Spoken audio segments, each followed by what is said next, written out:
Stay tuned to the Consumer Hour on Nationwide 90 FM, a revolution in media. Starting a renovation project? Start right. Start here at H&L Rapid True Value for all your essentials at our 10 stores island-wide. The time by H&L Rapid True Value is Nationwide time, 5 o'clock. Crisp and refreshing. Room temperature or chilled. A pure water would drink. The temperature by Pure Water is 28 degrees Celsius in Kingston and out west in Montego Bay. From the Nationwide News Network, comprehensive, incisive, tough. This is Nationwide at 5. Good afternoon, I'm Ricardo Brooks. And I'm Robianne Williams. In Nationwide News at this hour, the government has declared war on gangs as the country grapples with the massacre of 8 citizens in Clarendon. A total assault on gangs in Jamaica. They must go after every gang in Jamaica. Every gang leader should take with themselves.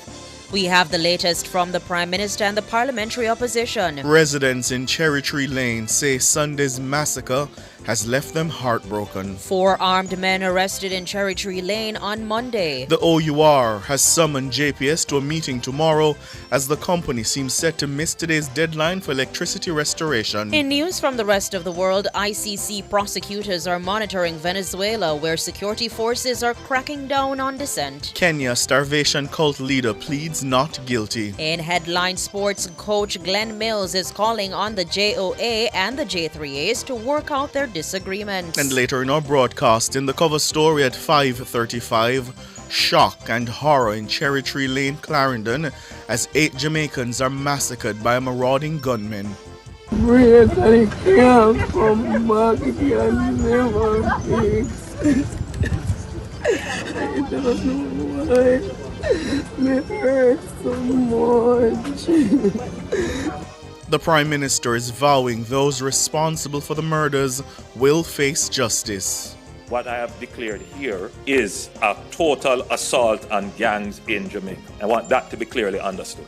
You'll hear more. In Public Opinion at 6:26, we ask, what's your reaction to the massacre of 8 Jamaicans in Cherry Tree Lane, Clarendon? Give us your comments by logging on to our Facebook page, Nationwide News Network, and by tweeting us at Nationwide Radio, and message us on WhatsApp at 876-285-5693. You can also leave your comments on Instagram at Nationwide 90 FM. In the nation's business at 6:40, what can be done to prevent heinous incidents such as the one in Cherry Tree Lane? We'll be joined by the chairperson of the Violence Prevention Alliance, Dr. Elizabeth Ward. And at 7, a leading polling analysis site in the U.S., 538, puts Vice President Kamala Harris up 2.1 points over Donald Trump in its national average as of Friday. You'll hear more. All these and more as we take you home on air on your mobile, Nationwide 90 FM, Nationwide Radio, JM.com, and on the Nationwide app. Available on the Google Play and the App Store.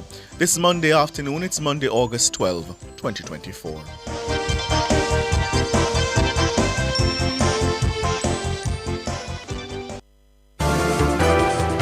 If it's news, it's got to be Nationwide 90 FM.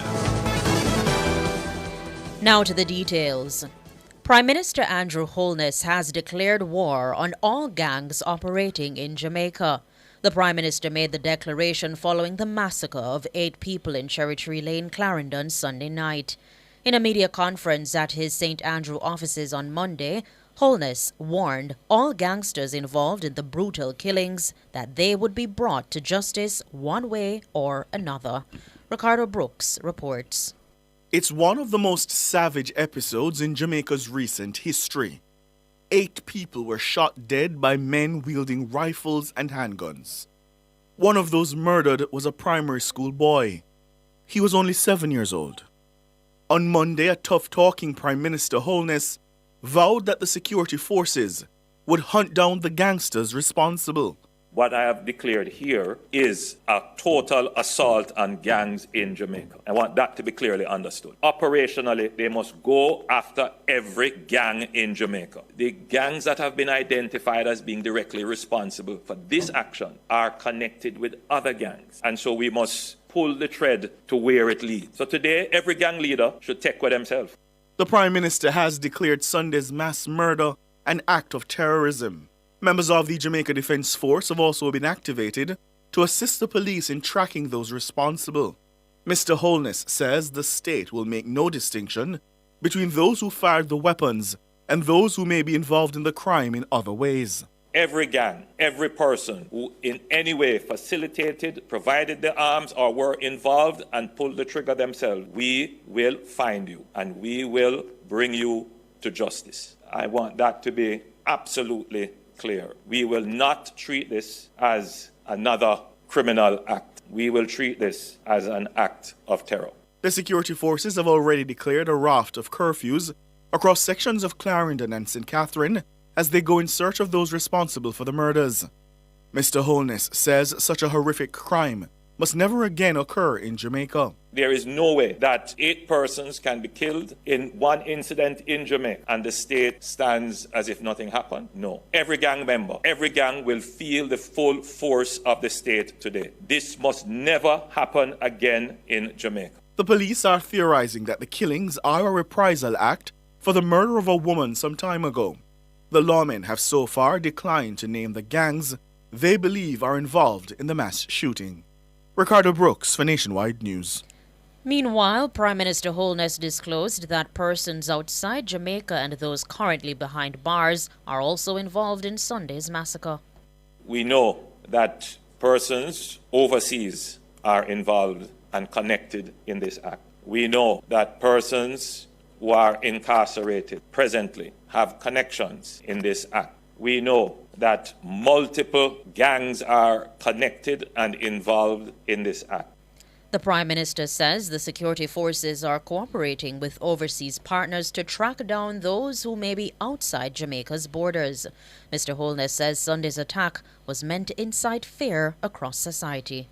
It goes beyond the victims. It goes beyond the community in which it was perpetrated. It is an attack on every Jamaican. It is an attack on every community. The intention was not only to harm the victim. The intention was not only to spread terror in the local community. No, this act is designed to spread terror in the nation. This is an act of terror. Prime Minister Andrew Holness was addressing the media following Monday's meeting of the National Security Council. The residents of Cherry Tree Lane in Four Parts, Clarendon, have been left to make sense of the brutal killings which left 8 people dead in their community. The deceased include a 7-year-old boy and 3 women. Robian Williams was in Cherry Tree Lane earlier on Monday and files this report. Cherry Tree Lane in Four Paths, Clarendon, has been rocked by an unforgettable tragedy. A birthday celebration and bingo party turned deadly when unknown assailants opened fire at a group of people in the vicinity of a bar and a car wash. Reports are that about 4 men who were heavily armed with rifles exited a vehicle and started shooting. Some of the victims attempted to run for their lives but were chased by the gunmen and shot dead. After the shooting subsided, 17 were shot, 5 of whom died on the spot and 3 were pronounced dead at hospital. When our news team arrived at the scene on Monday, a heavy cloud of gloom settled over the community. The residents say the attack is unimaginable. Residents say the community had been relatively safe and all the victims were innocently slain. I don't know them as persons, give problem, make trouble, nothing at all. Nothing at all. They just wrote a little joke with you, very jovial. Keep you going, they look out for you. Make sure you're all right on the street. Look out for your children just the same. It's really sad. I don't know what happened. Things just happen. You can't jump and say this, because we don't have nobody around here, no war, nothing at all. And for persons to leave from outside, come in to spoil your community, it's really sad. While there, we spoke with one woman who says she lost her father, 50-year-old construction worker Lawrence Francis, her sister, and a cousin in the incident. She says she was present when the massacre occurred. However, she ran, injuring her leg in the process. With tears rolling down her face, she had little words to express her grief. I don't know if you tell her the truth. I don't see where going. I just know it's a shot of fire and everybody around. You know, not even words can explain how me feel. Father, my sister, my cousin. Francis died in the arms of his wife with his eyes open. His wife, who was inconsolable, says her heart is broken beyond repair. Break and it can't come back, it can never fix. I don't know why. Me hurt so much. I never knew it when I was last night. I'm sick much. I'm here and I call you all a day. My baby get kidnapped in my country. My cousin nearly got the Jesus. Prime Minister Andrew Holness, who visited the community, embraced Mrs. Francis and pledged support to the families who have been impacted. My task here today is just to be with you, just to share my condolence and to tell you that we are here, we are supporting you. And there's nothing that we can say to you that is going to bring back your husband, your child, your cousin and your child. There's nothing that we're going to do that can bring them back. In the immediate phase of your grief, as you weep, and you ask God why, and then you have to confront the loss and the burden of the loss. You should know that whatever I can do, whatever the state can do, whatever the police will do, we will be here to carry you through this phase of grief, whether it is assistance with the funeral or whatever assistance that you need. Know that we will help you. Robeanne Williams for Nationwide News. And opposition leader Mark Golding has condemned the Cherry Tree Lane massacre as yet another depraved act of wanton violence in the country. Jamaica is sickened by yet another depraved act of wanton violence, which in this incident at Cherry Tree Lane has been directly inflicted against 17 people, 8 of whom were killed, including several women and a young boy. There have been multiple killings in Clarendon in recent years, with this one being the most egregious. I stand ready to cooperate with the government to achieve bipartisan constitutional action to come to grips with this utterly untenable situation. The only way forward is for us to work together and to find consensus around practical solutions that can make the change that Jamaica needs. And Member of Parliament for South West Clarendon, Lothan Cousins, has described the massacre in his constituency as unconscionable. He says the incident has cast a dark shadow over the community, leaving the relatives of the deceased and injured in tremendous sorrow and disbelief.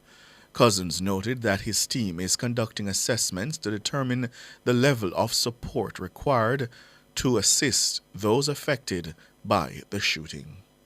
Meanwhile, 4 men have been arrested in the community of Cherry Tree Lane following the seizure of an illegal pistol.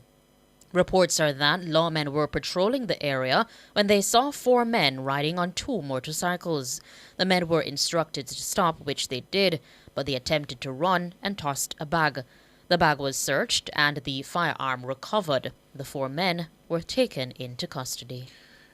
In other news now, the Office of Utilities Regulation, the OUR, has summoned the Jamaica Public Service Company, the JPS, to a meeting tomorrow, Tuesday, August 13, to report on whether they have met the deadline imposed for the restoration of electricity across the country. The OUR had ordered JPS to restore power to all affected customers by Monday, August 12. That's today. But JPS says there's a possibility that a few areas will remain in darkness at the end of the day. Shalois Michael reports. Excluding St. Elizabeth, the Light and Power Company noted that other communities might not have their power restored by the end of the day. It cited inaccessibility issues behind its reason, a factor which may prevent them from meeting the August 12 deadline. Director General of the OUR, Ansed Hewitt, says the regulatory body has summoned the JPS to a meeting on Tuesday to provide an update. We have sent them a letter asking that they provide us by end of day tomorrow with a status with respect to their compliance with the directive. We have also scheduled a meeting with them for tomorrow morning to get the status as well, but we want that status in writing. The Director General says the meeting will allow the regulatory body to examine whether actions must be taken if the light and power company fails to meet the directive. If you haven't complied, why haven't you complied? What were the factors? And JPS has obviously raised some about inaccessibility issues and so on. But we want to have those in front of us and that we can look at them in an objective way. So depending on what comes back to us, we will have to determine, one, what further action is in our authority as is necessary, and also whether or not there is a need to resort to the court. Under the OUR Act, the utility company faces a $2 million fine if it fails to fully restore power by the end of the day, as promised. Mr. Hewitt says the OUR will continue to monitor JPS's restoration efforts throughout the day. We have been encouraging customers to call in. We've published certain details on our website, ask persons to tell us what JPS has given us in terms of information, in terms of where they have reconnected customers, whether that accords with their own experience. And in fact, we have a team out at the moment doing some checks, and we'll continue to do that over the next period to see how things are going. Shalois Michael for Nationwide News. You're listening to the news on Nationwide at 5. More after these.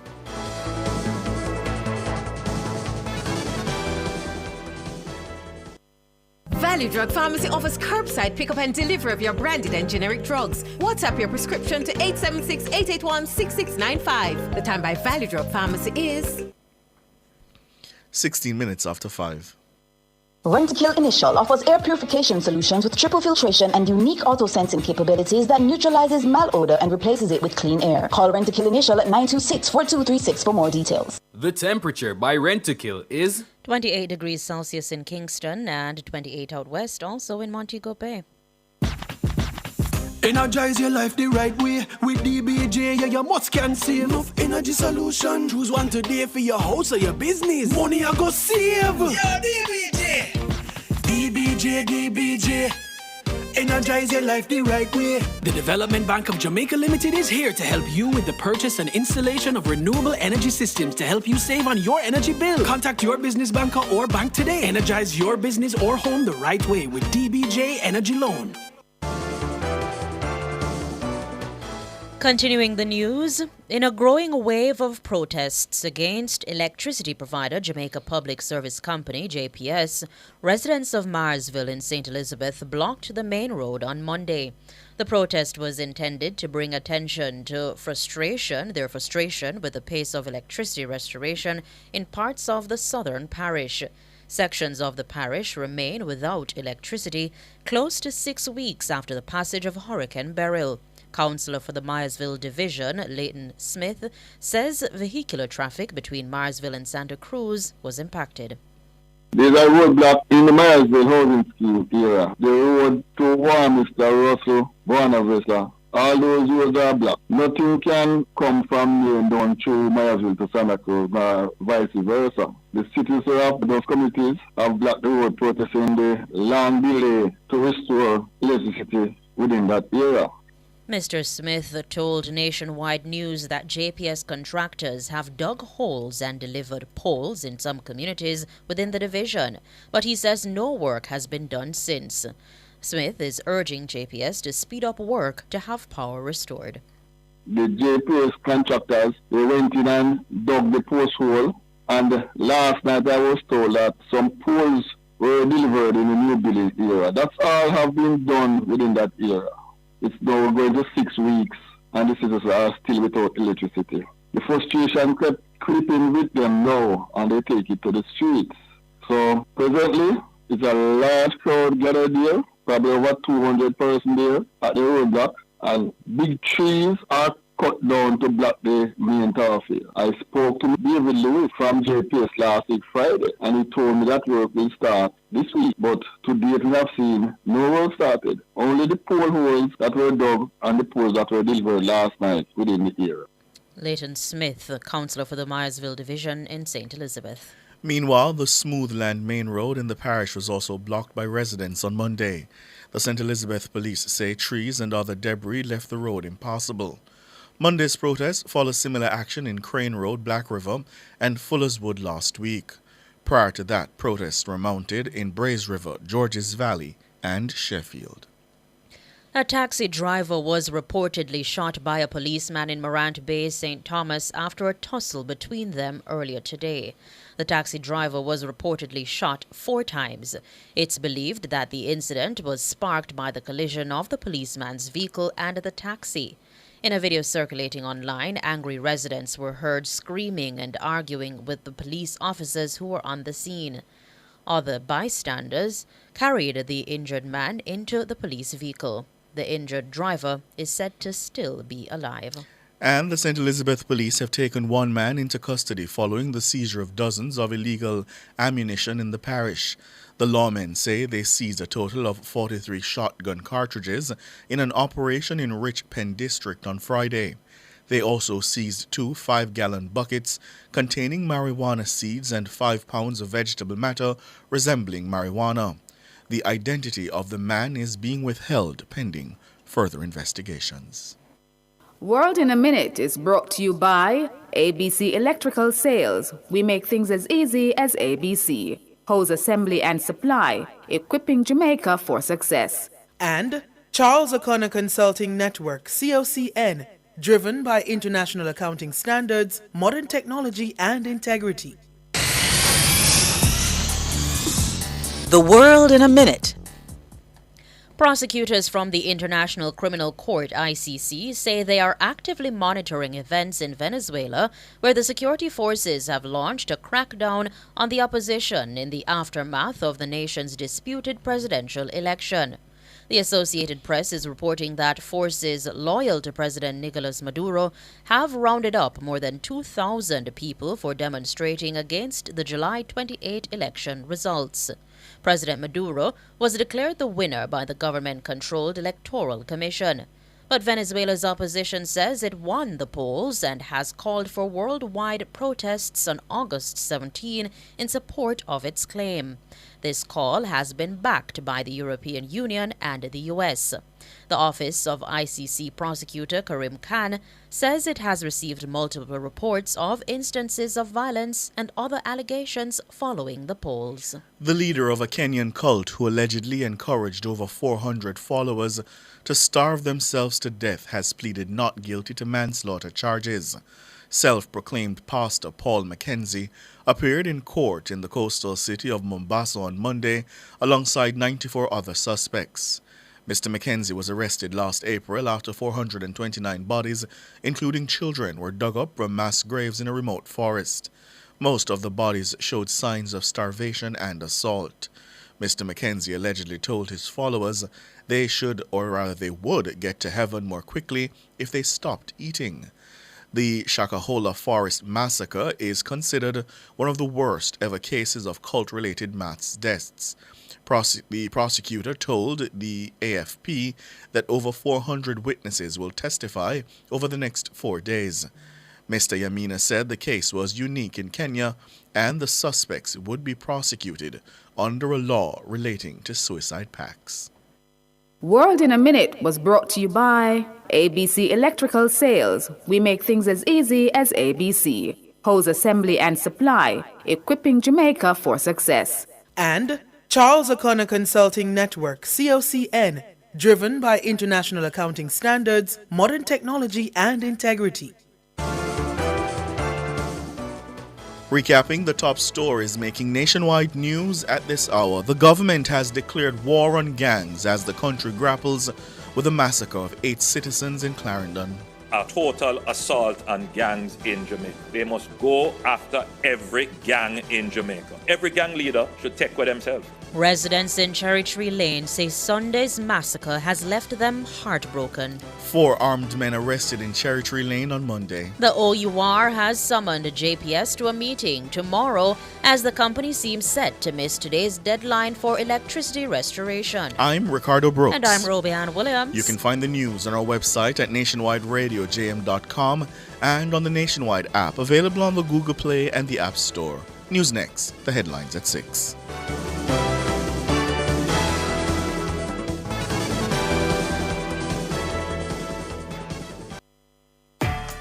Together we're all people standing strong. 3 million Jamaicans, let's work as one. Such a course and work with a plan. Proud and tall, let's make the whole world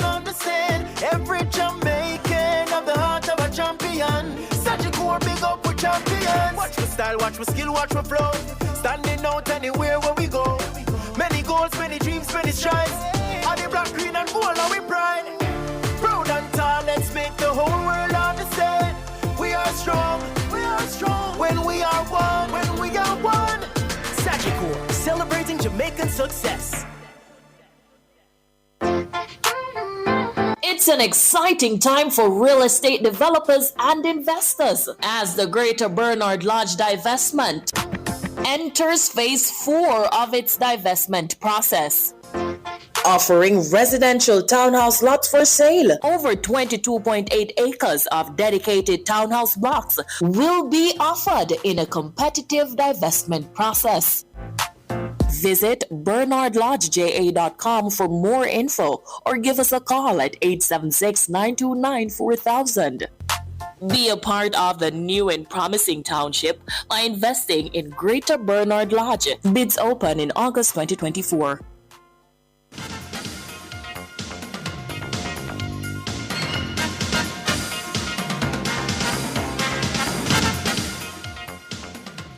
Good afternoon with your sports report. I am Alex Raby. We start with track and field as head coach of Racers Track Club, Glenn Mills, admits that the Paris Olympics was not very lucrative for Team Jamaica.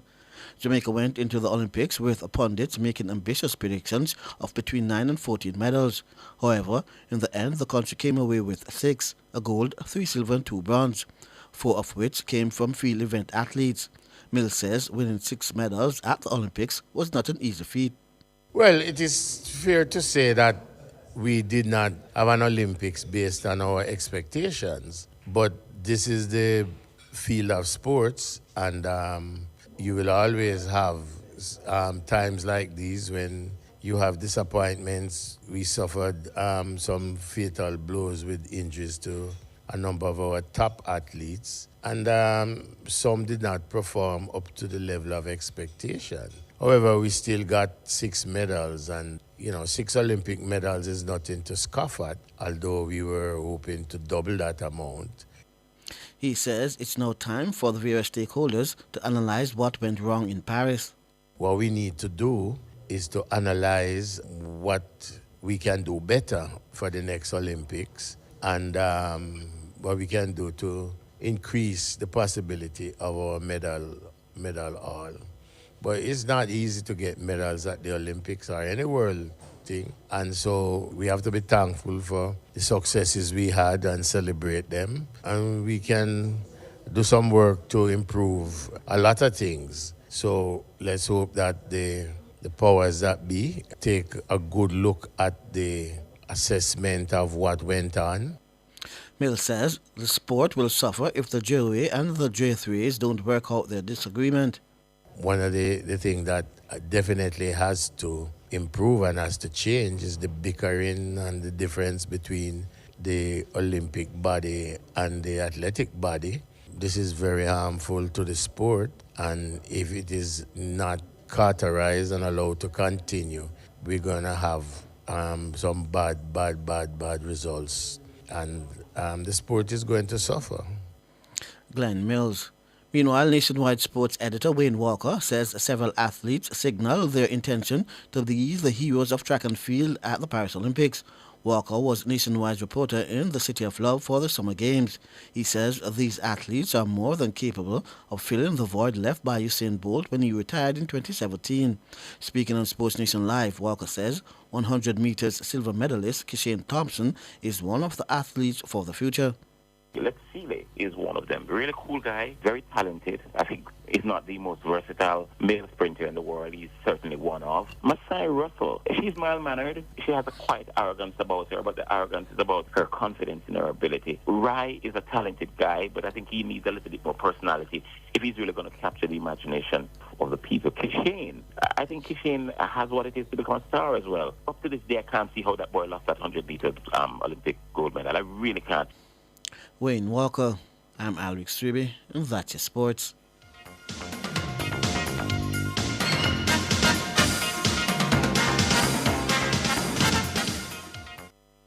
Rhino Jamaica Limited invites all industry professionals to its pumps and septic tank seminar.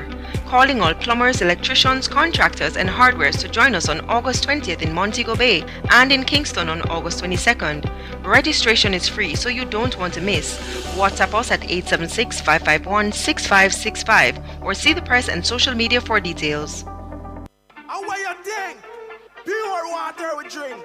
Me say a pure vibe when we touching at the street. A pure water we a drink. A pure fun, pure dance and taste. Right now. A pure water we a drink. I could have room temperature. Give me one more. Give me the summer hearts are chilled one outdoor. Crisp and refreshing. We know that for sure. The water we drink is pure. Everybody know. Hey, hey. Refreshing and nice.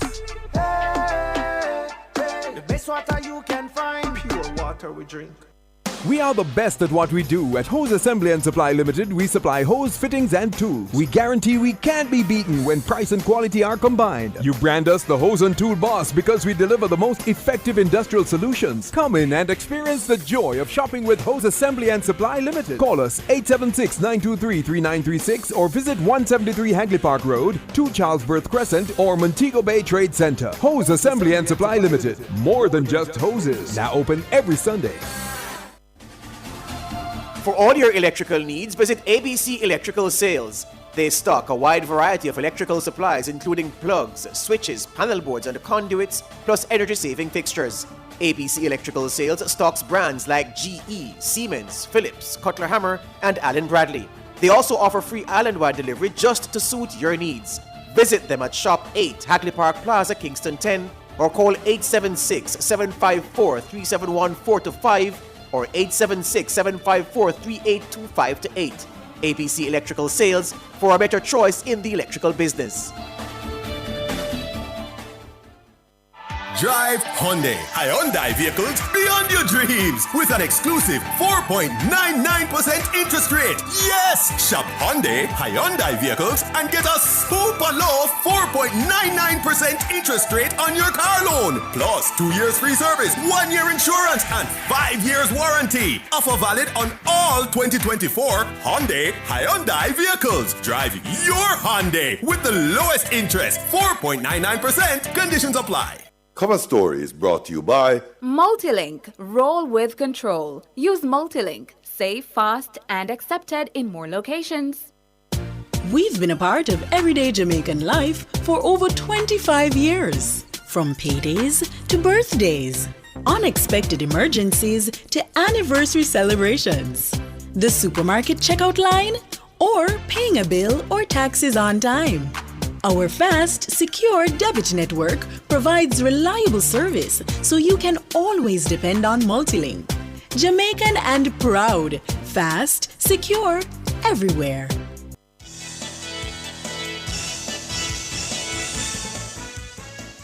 Good afternoon to you. Thank you so much for joining us here on Nationwide at 5. I'm Ricardo Brooks. I'm Franklin McKnight. Good afternoon, Sir Franklin. Good afternoon, my brother. How are you today? Boy. Rough day. Low day. It is. It is a very, very low day. Good afternoon to our friends joining us on radio. Hello to you if you're joining us on YouTube, and hello to you if you're joining us on the app. And you know, before we start, Sir Franklin, I attended a media briefing this morning, the Prime Minister and the heads of the security forces. And for the duration of today, I keep seeing in my mind the faces of our leaders, not only the members of the security forces, but the Prime Minister. And, you know, somebody said to me, well, he campaigned for the job, so, you know, he must get on with it. And I agree. I saw on his face a resolve, a determination to tackle this scourge. But you know, Sir Franklin, I also want to remind my fellow Jamaicans that we also have a responsibility. Absolutely. We have a profound responsibility to say that the people who are so depraved, are so monstrous, that they would turn a rifle on a 7-year-old child and on women who run for their lives, that those people have no place in civilized society. And let us be clear, There are people this afternoon who know who did this. They didn't just vanish into thin air after they drove off. There are people who know who they are. And I just want to, before we start, remind all Jamaicans that we have a responsibility too. Because it's starting to feel to Mr. Franklin like the more those of us who respect the rule of law, the more we stay silent, the more we do nothing, is the closer it inches towards us. These people are just celebrating somebody's birthday. That's all they were doing. And they were cut down like animals. It is intolerable.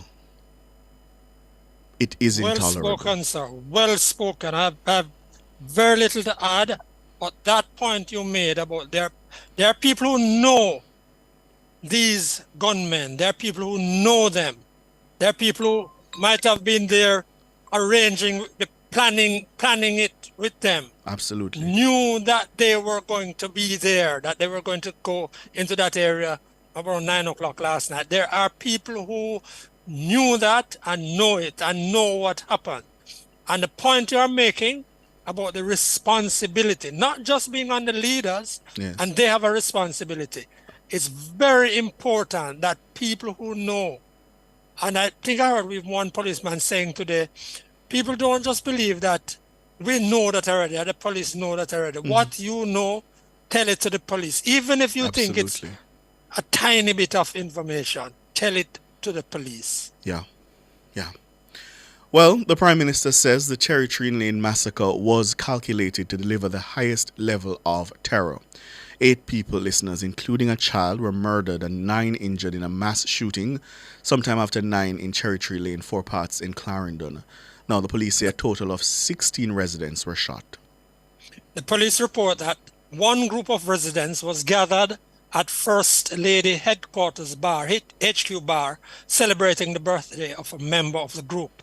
Reports are that a white Toyota Axia motor car with 3 men armed with rifles and handguns drove up and opened fire at the residence. Now that 17 residents were shot. The gunmen then drove further into the community and opened fire at another gathering.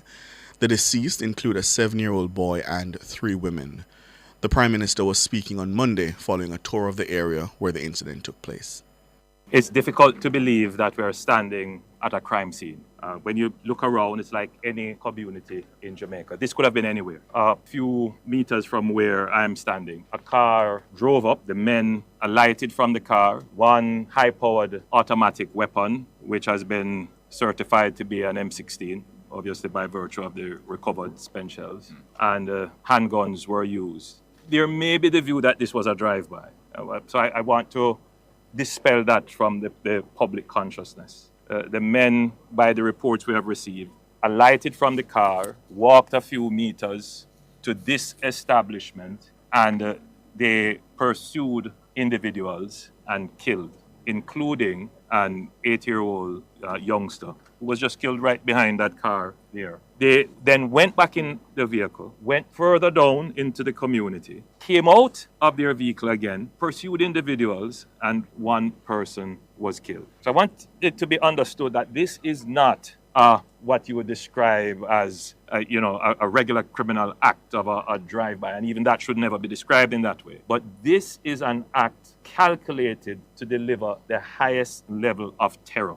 And that is what made me today convene the National Security Council to discuss a criminal act. That would not necessarily attract the attention of the National Security Council.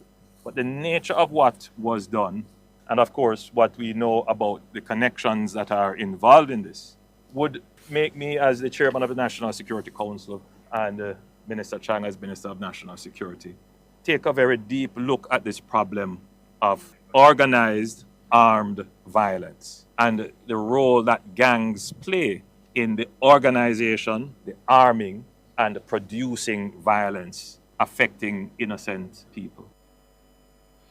Prime Minister Andrew Holness there, and Sir Franklin, he also made the point earlier that some of those involved may be overseas, and some are actually now behind bars. He says that's what the intelligence is suggesting. Prime Minister says he will be ensuring that the police have all the resources they'll need to pursue the perpetrators. We have, over the last 4 years, invested heavily in the investigative capacity of the JCF. And I don't have to go into the examples of the incredible work that the major investigations and other units of the JCF, led by the great work of DCP Bailey, would have done in solving all kinds of crimes. In 2023, I described a similar event as a terror event where a gangster in Mount Salem in St. James with a high-powered weapon opened fire on a public passenger vehicle, killing 3 persons, including 2 youngsters. And at that time, I spoke stridently and I made a commitment to their mothers. I visited them personally and to their other family members that we would capture and bring to justice those persons who are involved. And that was done within a few weeks. So I want the criminals who are involved in this to take my words very seriously.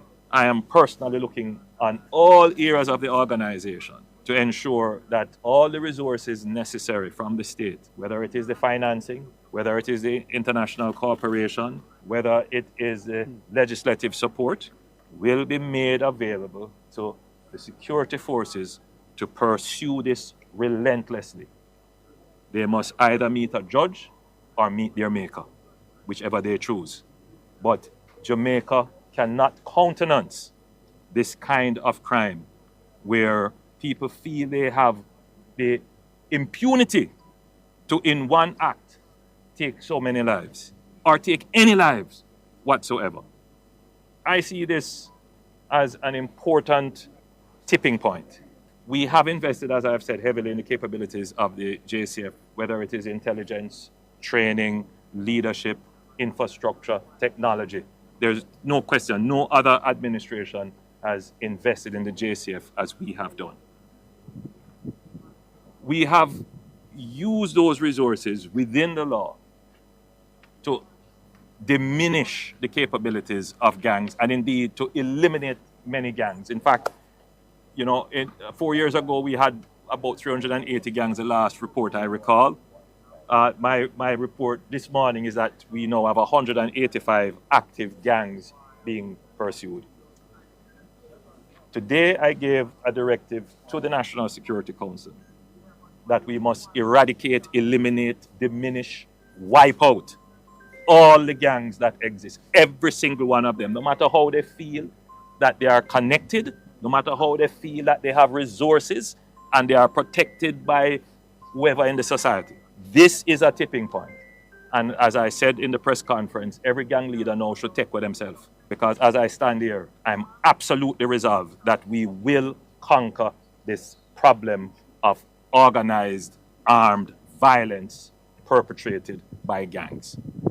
So the JCF has, and the JDF, they have their marching orders. They know what the policy of the government is. They know that we're going to put the resources behind it. And in the instant case, yes, we will find the people who are responsible. As I committed to the mother who I met just a while ago, that, getting the killer is not going to return your daughter. But after you have gone through the grieving process and you start to look at, crimes affecting other people, you're going to want your daughter's life to mean something. And if by virtue of this very sad incident that the state's resolve is still to go after these criminals, then it may give a sense of comfort to those who have lost loved ones. So yes, we will treat with the instant case, but that is only a part of the projection and focus. We will go after all the gangs. And what we are seeing is that there are connections and links with not just the gangs that are involved, but with other gangs who facilitate. And we will leave no stone unturned. We will pull every thread to see where it leads. Prime Minister Andrew Holness there addressing residents in Cherry Tree Lane. 8 Jamaicans were slaughtered on Sunday night in that community. We're up on the break. We'll take the break and come back with more.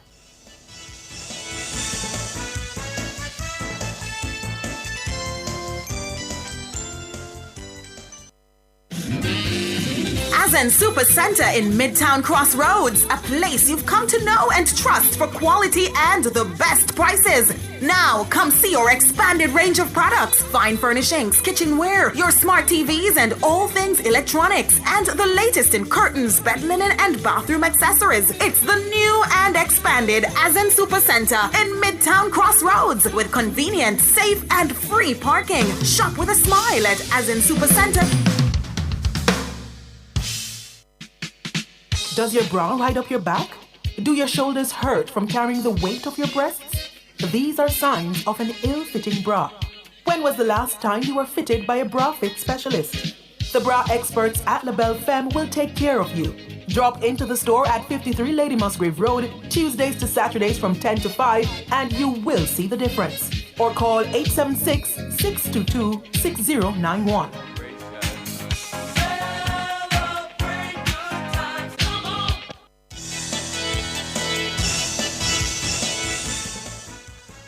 Thank you so much for staying with us here on Nationwide at 5. I'm Ricardo Brooks. I'm Franklin McKnight. And we are bringing you excerpts of the Prime Minister's address to the residents of Cherry Tree Lane in Clarendon. 8 Jamaicans were slaughtered Sunday night in that community. And Ricardo, I know you were at the press briefing today, as you said. I wanted to ask you, what is the most significant thing that you have heard today? If you are consoling Jamaicans generally, you were talking to Jamaicans about where this might go, the resolve of the administration, the security forces.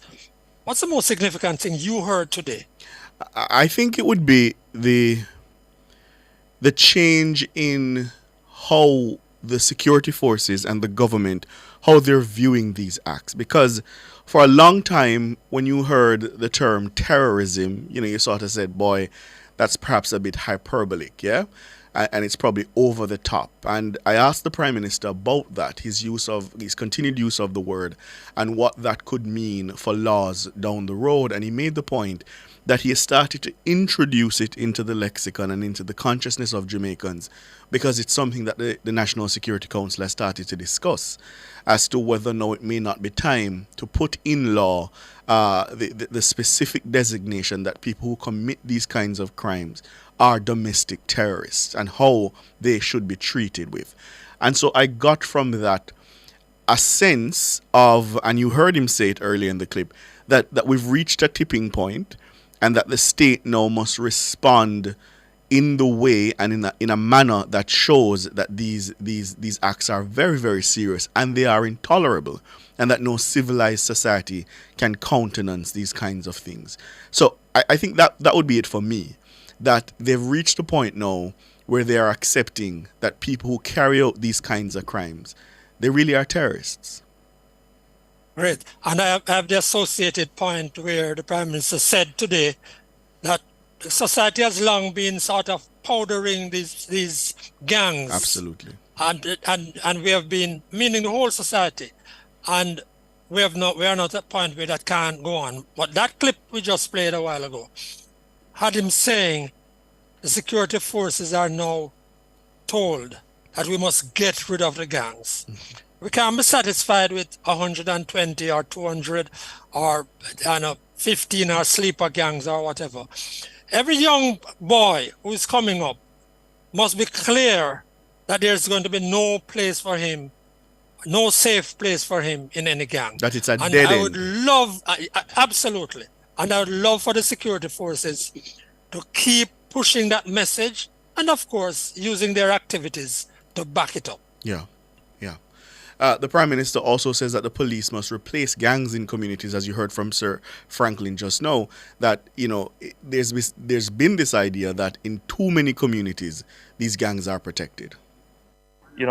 Jamaica is at an inflection point, meaning that we have solved the economic issues, we have dealt with the resilience issues. The big issue now for us is peace. And if we solve the peace element of the equation, we will take off at a rate that is much faster than we have grown before. So that is what is holding us back, peace and productivity. But if we can solve the peace part of the equation, our growth will just take off Jamaica has the potential to do it. And I want to assure the people of this community that the resources are in place to keep you safe. And just quickly to point out, the traditional modalities of police operations should not be used to judge police operations going forward in the future. The police have many modalities of treating with issues. So I heard one call from someone who I'm not surprised they don't know better, that they should see the place flooded with police. I'm not going to explain the strategic direction of the police because we don't want the criminals to understand what we're doing. But if you stop for a moment, right, if there are connections, then the police not only need to be here, but they need to be at other places as well. And they might very well be here and you don't know. So I would say to persons who have no idea of what we are doing, not to try and misdirect public attention. Right now what we need is unity, and unity in all forms. We need unity in civil society and we need political unity. This should never be used as an opportunity to divide the attention of the people, as I've seen someone try to do. My understanding comes because we have given policy directives from the National Security Council, is that whenever issues like these occur, murders or any kind of issue, that victim support is a standard practice of police response. So I would leave DCP Bailey to say how victim support has been mobilized. But for those who would seek to create political mischief, I would wish to inform the public that the standard operating procedure of the JCF is that in incidents like these, or even lesser incidents, that the resources for victim support is mobilized almost immediately. The police is fully mobilized. I am told, and again, DCP Bailey, I'll leave those details to be verified, but there are 4 persons in custody. 1 firearm has been seized so far. And you're only focusing here, but the police is operating in other areas, which we won't name, which we will get results. So I've given DCP Bailey a directive that we need to see results, not in weeks, but in days. So I know that the officers are going to be beating the pavement and going into communities and getting the information. And as I speak about information, the destruction and eradication of the gangs have come because the police have been incredible in their investigations. But investigations work well when you are investigating in an environment where the citizens are willing to cooperate. Now, you can investigate by gaining intelligence, and there are many ways to gain intelligence. But the best intelligence is when someone who has the information communicates it to you. In today's world, there are many ways to get information to the police and be safe. You're doing yourself a favor by sharing the information. The gangs only exist because the environment is such that information is not readily shared with the police. And there is a sense where the gangs have managed to convince citizens that they are protectors and not the police. I've said to the police that our posture in this must be to protect the civilians. We must, the civilians here, the innocent people in this community and elsewhere, must see the police as being on their side. We must replace the gangs in the communities. And that must be the operational posture, which means respect for people's rights, dealing with people with decency and dignity, and supporting community efforts. That is important. And if we build that, the community will feel more comfortable in sharing information. So I make an appeal to the community members. I'm sure people know. I'm sure there is the informal network of information. Share whatever information you have. You may think it's an piece of information that doesn't make sense. Share it still. We want to know, to piece together everything. Prime Minister And Andrew Holness there. Mr. Holness pledged support to the families who have been impacted while he consoled loved ones. Yeah. And of course, listeners, as you'd imagine, the opposition has also weighed in. Opposition leader Mark Golding, he has condemned the massacre as yet another depraved act of wanton violence in the country. Jamaica is sickened by yet another depraved act of wanton violence, which in this incident at Cherry Tree Lane has been directly inflicted against 17 people, 8 of whom were killed, including several women and a young boy. There have been multiple killings in Clarendon in recent years, with this one being the most egregious. I stand ready to cooperate with the government to achieve bipartisan constitutional action to come to grips with this utterly untenable situation. The only way forward is for us to work together and to find consensus around practical solutions that can make the change that Jamaica needs. Holding opposition leader. Now, head of the JCF's crime and security portfolio, DCP Fitz Bailey, says a 96-hour curfew has been declared across sections of Clarendon in response to Sunday's massacre.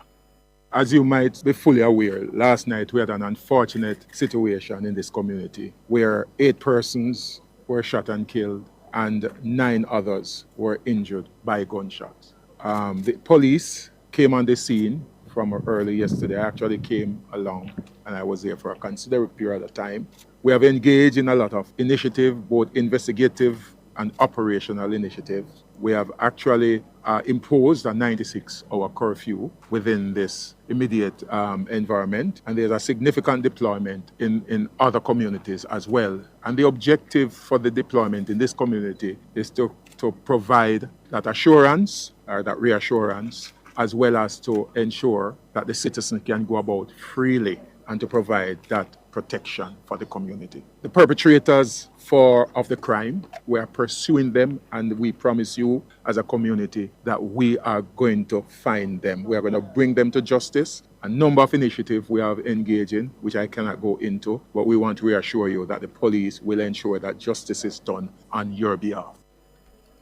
You know, Sir Franklin, I want to go back to something the opposition leader said. He said he's prepared to cooperate on bipartisan and constitutional measures.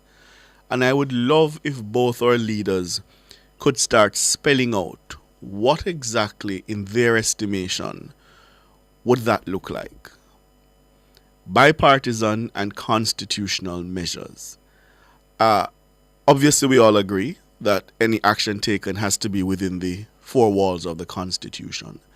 But I keep wondering to myself, what are those specific initiatives that will be tough on crime, because we need a strong, robust response, and will fit squarely within the walls of the Constitution? And I want our leaders, both the Prime Minister and the opposition leader, to start spelling out in more detail what that looks like. And one thing we are sure of is that having a division along political party lines makes no sense in dealing with this criminal threat and this criminal reality. Because, you know, one of the things that you said there, I was thinking about just right away. This thing, you see, Ricardo, has assaulted so many people today. Yes. People far away from that scene. People have just been brought to us a sense of sadness, of hurt, feeling depressed about where Jamaica is and where Jamaica might be going. It needs bold, united leadership. That might sound like a cliche, but in the context of what you raised there, it's very important that Jamaicans understand that. Yes, yes. And as we wrap, Sir Franklin, let's just remind Jamaicans of the 8 people who lost their lives. Keval Daly, a 27-year-old cosmetologist. Lawrence Francis, a 50-year-old construction worker. 20-year-old Diamond Bennett, a cashier. 7-year-old Aiden Bartley, a student at Four Paths Primary. Errol Stewart, he was called Wagga. He was a 68-year-old butcher. 32-year-old Jermaine Booth, also known as Blacks, Courtney Messam, also known as Dummy, and a woman who is identified only as Marguerite. We obviously extend our sincerest condolences to their families and to their friends, in particular, 7-year-old Aiden Bartley. That's the cover story. The headlines are next.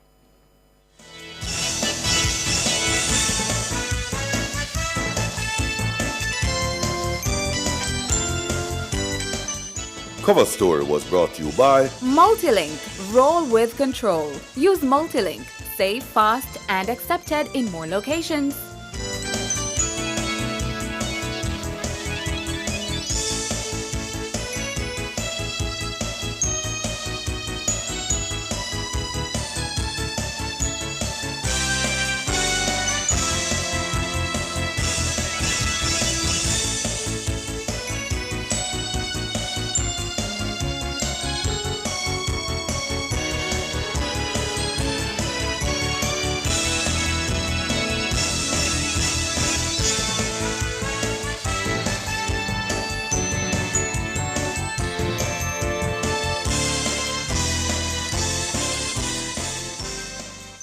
Say hello to peace of mind and goodbye to worry with Guardian Life's new Ultimate Provider Plan and secure your medical expenses in the event of critical illness today. Call 888-367-5433 for details. The time by Guardian Life is 6:01.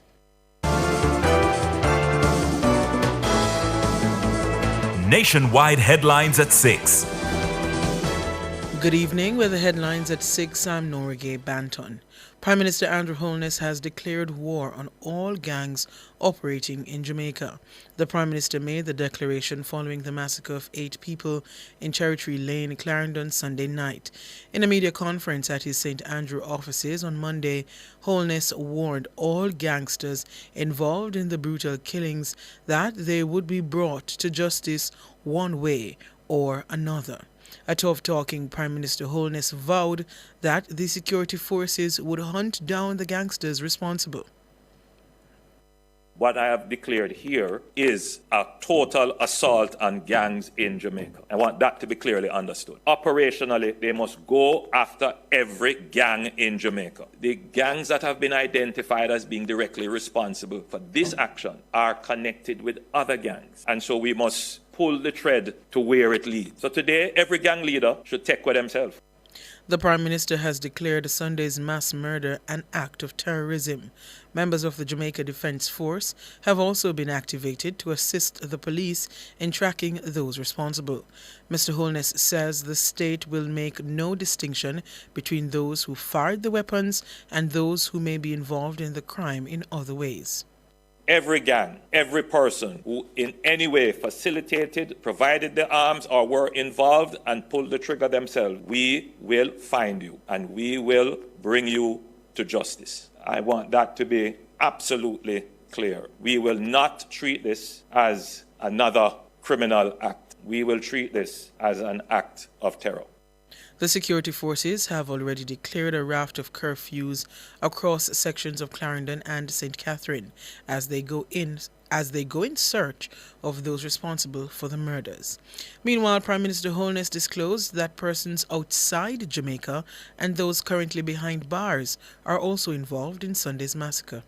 We know that persons overseas are involved and connected in this act. We know that persons who are incarcerated presently have connections in this act. We know that multiple gangs are connected and involved in this act. The Prime Minister says the security forces are cooperating with overseas partners to track down those who may be outside Jamaica's borders. Mr. Holness says Sunday's attack was meant to incite fear across society. It goes beyond the victims. It goes beyond the community in which it was perpetrated. It is an attack on every Jamaican. It is an attack on every community. The intention was not only to harm the victim. The intention was not only to spread terror in the local community. No, this act is designed to spread terror in the nation. This is an act of terror. Prime Minister Andrew Holness, he was addressing the media following Monday's meeting of the National Security Council. In the meantime, opposition leader Mark Golding has condemned the Cherry Tree Lane massacre as yet another depraved act of wanton violence in the country.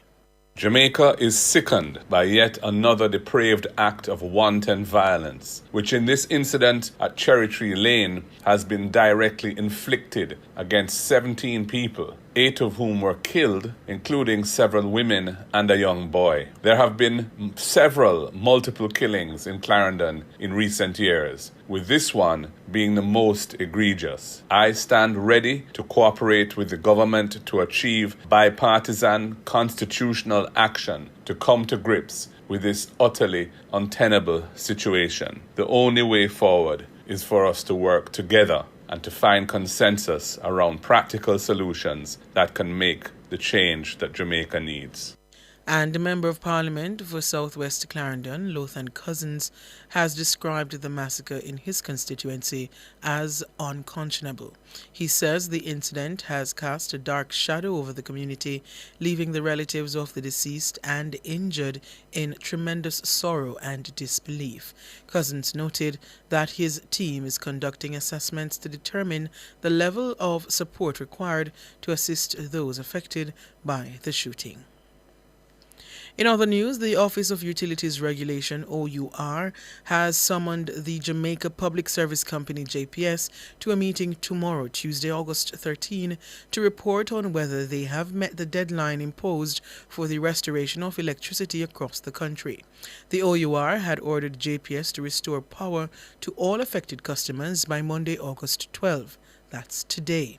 But JPS says there is a possibility that a few areas will remain in darkness at the end of the day.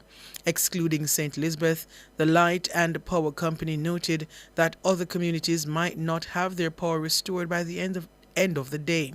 It cited inaccessibility issues behind its reasons, a factor which may prevent them from meeting the August 12 deadline. Director General of the OUR, Ansett Hewitt, says the regulatory body has summoned JPS to a meeting on Tuesday to provide an update. We have sent them a letter asking that they provide us by end of day tomorrow with a status with respect to their compliance with the directive. We have also scheduled a meeting with them for tomorrow morning to get the status as well, but we want that status in writing. The Director General says the meeting will allow the regulatory body to examine whether actions must be taken if the Light and Power Company fails to meet the directive. If you haven't complied, why haven't you complied? What were the factors? And JPS has obviously raised some about inaccessibility issues and so on. But we want to have those in front of us and that we can look at them in an objective way. So depending on what comes back to us, we will have to determine, one, what further action is in our authority as is necessary, and also whether or not there is a need to resort to the courts. Under the OUR Act, the utility company faces a $2 million fine if it fails to fully restore power by the end of the day as promised.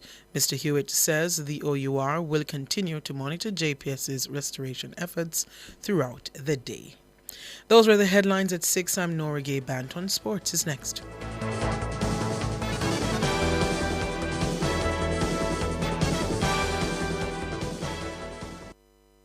Whether you're overseas or in Jamaica, everybody wants their little piece of yard. Well, that's where a JMMB bank mortgage comes in. With JMMB, you'll get more support, more incentives, more benefits, more coverage with the JMMB insurance brokers. And also, we give you more time to repay. Your JMMB mortgage expert will answer all of your questions and guide you through every step along the journey. You're not alone with JMMB. Contact us at info@jmmb.com and learn how you can get more than just a mortgage.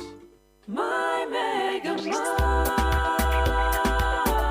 best value by far. With so much to do in one location, make Megamart your one-stop shop. Pick up your groceries and houseware needs, grab a bite and pay some bills. Fill your prescriptions and see the beauty products in our pharmacy. All in one amazing location. My Megamart, the best value by far. My Mega Mart, best value by far.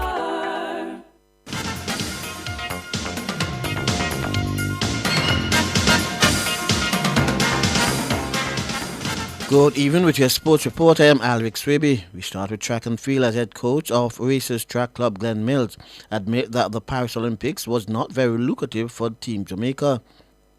Jamaica went into the Olympics with pundits making ambitious predictions of between 9 and 14 medals. However, in the end, the country came away with 6, a gold, 3 silver and 2 bronze, 4 of which came from the field event athletes. Mills says winning 6 medals at the Olympics wasn't an easy feat. Well, it is fair to say that we did not have an Olympics based on our expectations, but this is the field of sports, and you will always have times like these when you have disappointments. We suffered some fatal blows with injuries to a number of our top athletes, and some did not perform up to the level of expectation. However, we still got 6 medals, and 6 Olympic medals is nothing to scoff at, although we were hoping to double that amount. He says it's now time for the various stakeholders to analyze what went wrong in Paris. What we need to do is to analyze what we can do better for the next Olympics, and what we can do to increase the possibility of our medal haul. But it's not easy to get medals at the Olympics or any world thing, and so we have to be thankful for the successes we had and celebrate them, and we can do some work to improve a lot of things. So let's hope that the powers that be take a good look at the assessment of what went on. Mills says the sport will suffer if the J-Way and the J3s don't work out their disagreement. One of the things that definitely has to improve and has to change is the bickering and the difference between the Olympic body and the athletic body. This is very harmful to the sport, and if it is not cauterized and allowed to continue, we're going to have some bad results, and the sport is going to suffer. Glenn Mills. Now, Nationwide sports editor Wayne Walker says several athletes signaled their intention to be the heroes of track and field at the Paris Olympics. Walker was Nationwide's reporter in the City of Love for the Summer Games. He says these athletes are more than capable of filling the void left by Usain Bolt when he retired in 2017. Speaking on Sports Nation Live, Walker says 100 meters silver medalist Shane Thompson is one of the athletes for the future. Letsile is one of them. Really cool guy, very talented. I think he's not the most versatile male sprinter in the world. He's certainly one of. Masai Russell, she's mild-mannered. She has a quiet arrogance about her, but the arrogance is about her confidence in her ability. Rai is a talented guy, but I think he needs a little bit more personality if he's really going to capture the imagination of the people. Kishane, I think Kishane has what it is to become a star as well. Up to this day, I can't see how that boy lost that 100-meter Olympic gold medal. I really can't. Wayne Walker.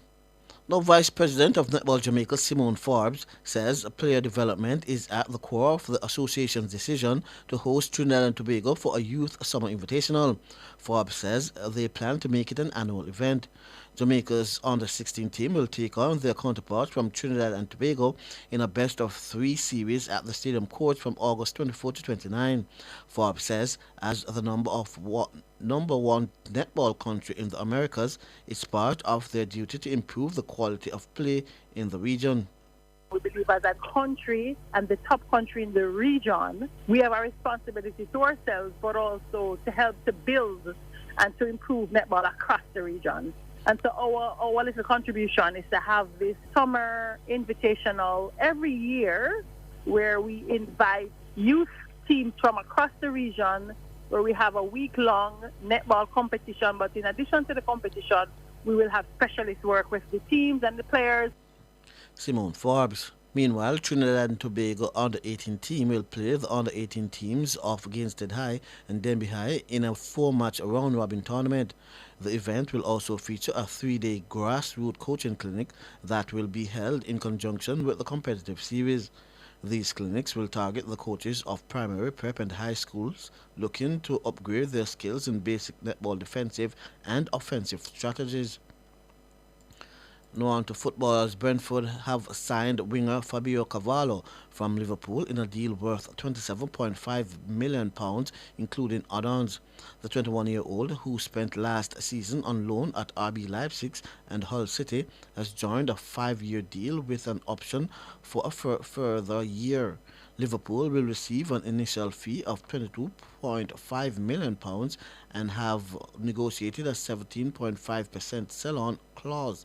Fulham, who sold the Portuguese winger Carvalho to Liverpool in 2022, will receive 20% of the profit from his move to Brentford. Brentford beat Southampton, who had a £15 million approach turned down by Liverpool to Cavallo's signature. Cavallo struggled to make his mark during his time at Anfield, scoring 3 times in his 21 competitive appearances. He joined Leipzig at the start of the 2023-24 campaign on a season loan, but returned in December after mainly featuring from the bench and moved to Championship side Hull. He scored 9 goals in 20 games for the Tigers as they narrowly missed out on the playoffs. Kurt Zuma's proposed move to United Arab Emirates side Sabab Al-Ahli has collapsed after the West Ham defender failed a medical. The 29-year-old had traveled to Dubai to complete a lucrative deal, but his advisors are now trying to work out an alternative option.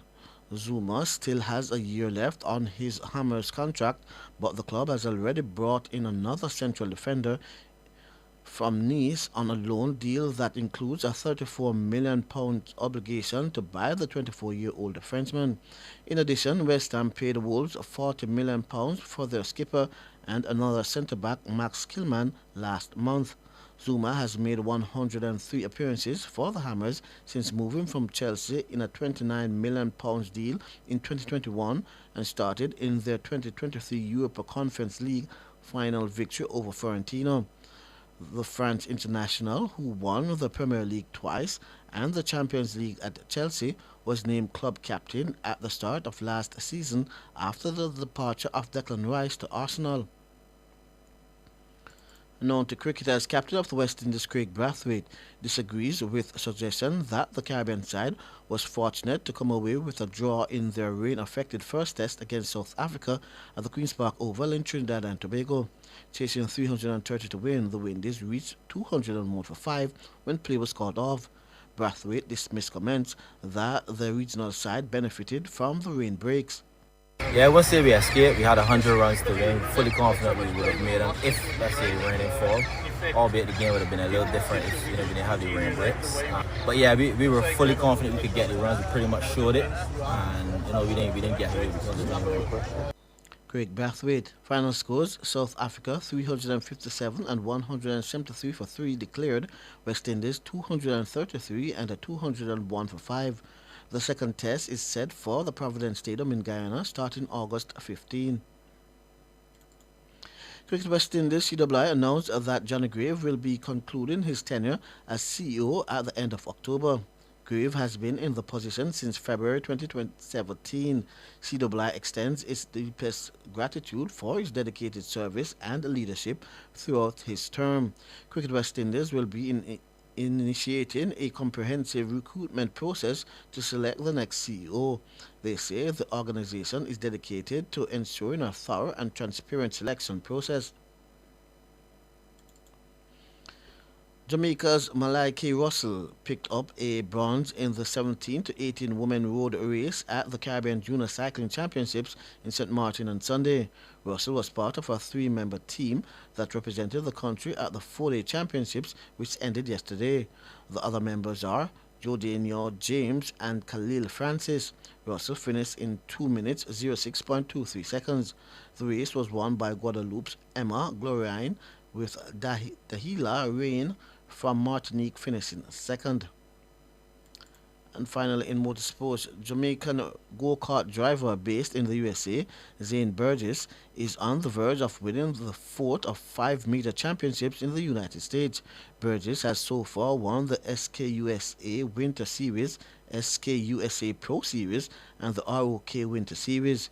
He's currently leading the USPKS Series by 342 points after winning round 4 at Motorsports Country Club of Cincinnati in Ohio on Sunday.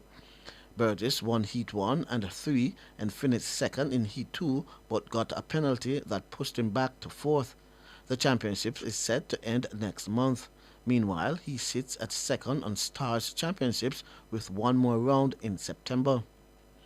I'm Alex Ribby, and that's your sports.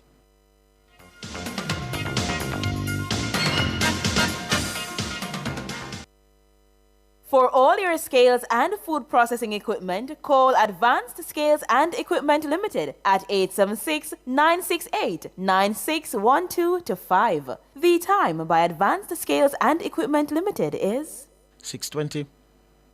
For hard-to-get medications, over-the-counter and chemotherapy drugs, visit Dean's Pharmacy Pepin. When others don't have it, we do. Dean's Pharmacy. Feeling better starts right here. The temperature by Dean's Pharmacy, feeling better, starts right here is 30 degrees Celsius in City Kingston and 29 in Montego Bay.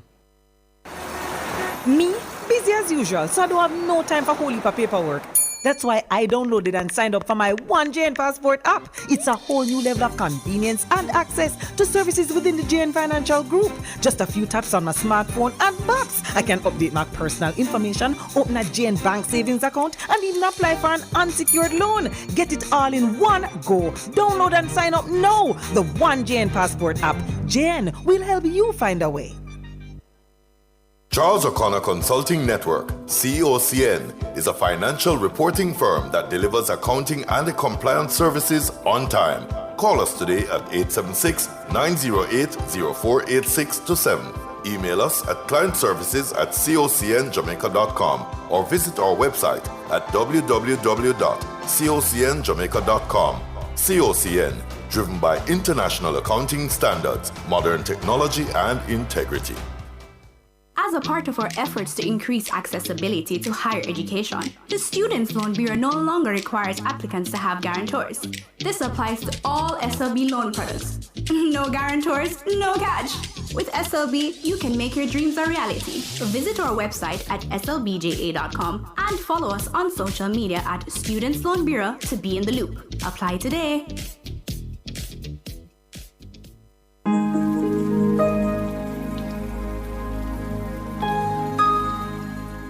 Hi there. Here's some good news for these trying times. Quote, "By God's word, I can see where I'm going. They throw a beam of light on my dark path." Unquote. Psalm 119, verse 105.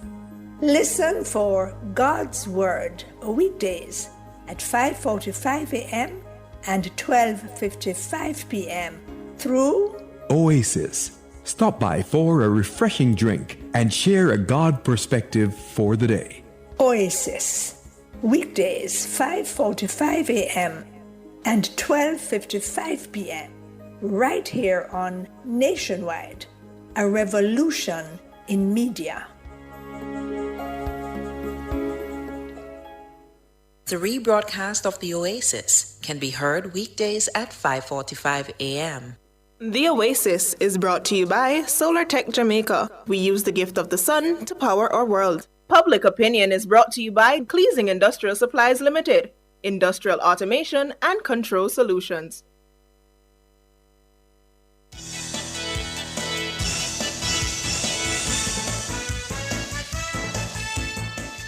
Good evening, and welcome to Public Opinion. I'm Roby Ann Williams. A special good evening to our friends on our YouTube platform. Thank you so much for tuning in. You know we like to hear from you, so we ask you to weigh in live in the comment section on today's Public Opinion. Unfortunately, it's a very sad Public Opinion this evening.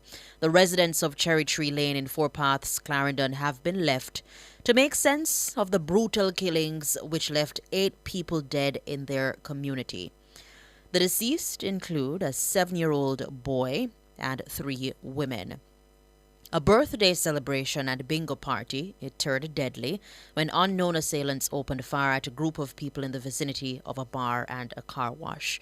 Now, reports are that about 4 men who were heavily armed with rifles exited a vehicle and started shooting. Some of the victims, they attempted to run for their lives, but they were chased by the gunmen and shot dead.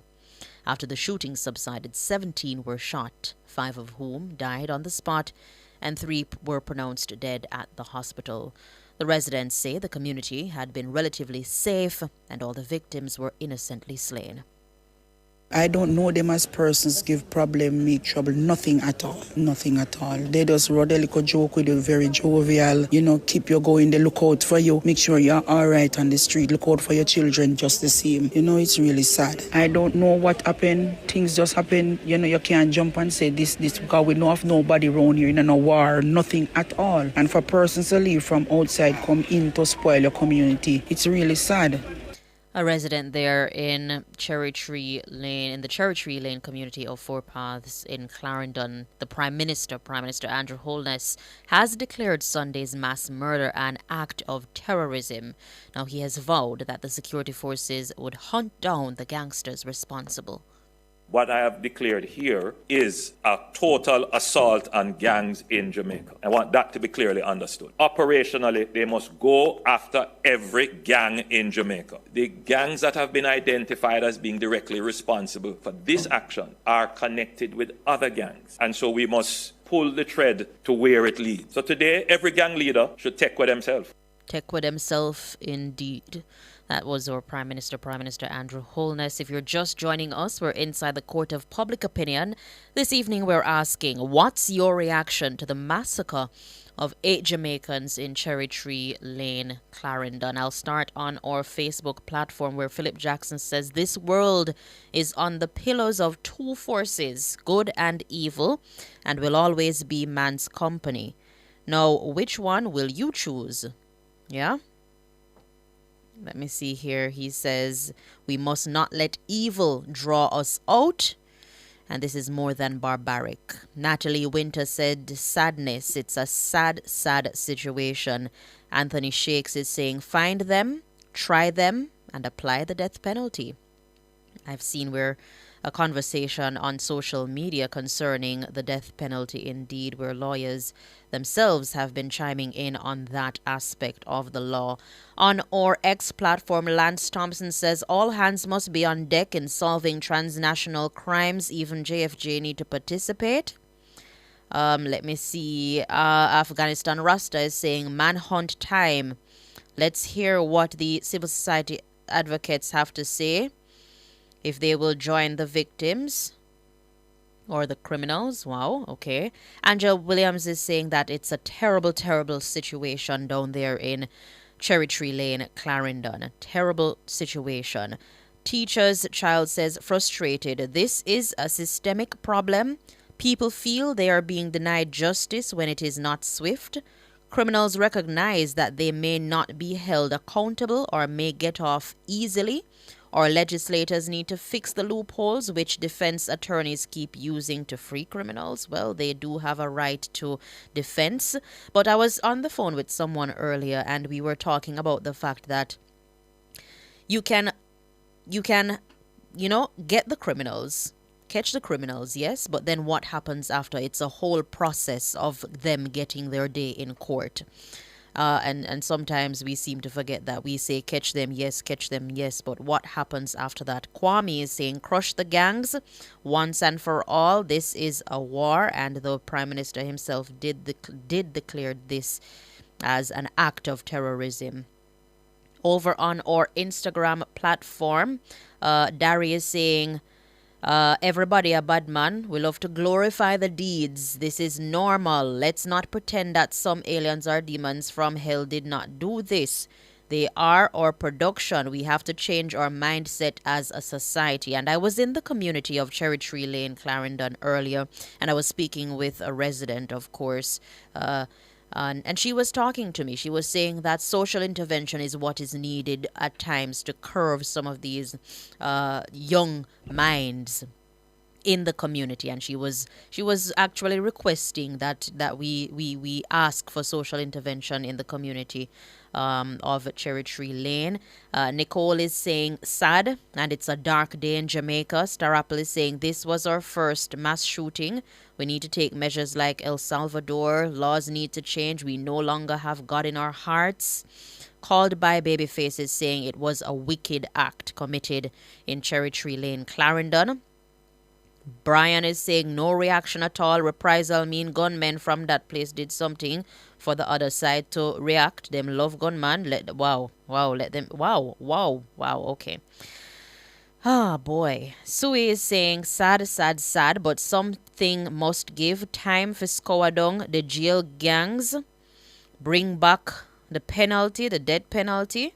Yeah, that's what Sui is saying. Al News is saying, where are the dancehall artists and influencers who claim them love ghetto people? Not even a condemnation. They're acting like they don't know what's happening. Simone Anderson Simpson is saying, this is what we get when we embrace and celebrate criminals. This is what we get when we don't have a strong justice system. It's the same criminals keep repeating the crimes. Get lock up, get bail, come a road and kill again, and they repeat the cycle.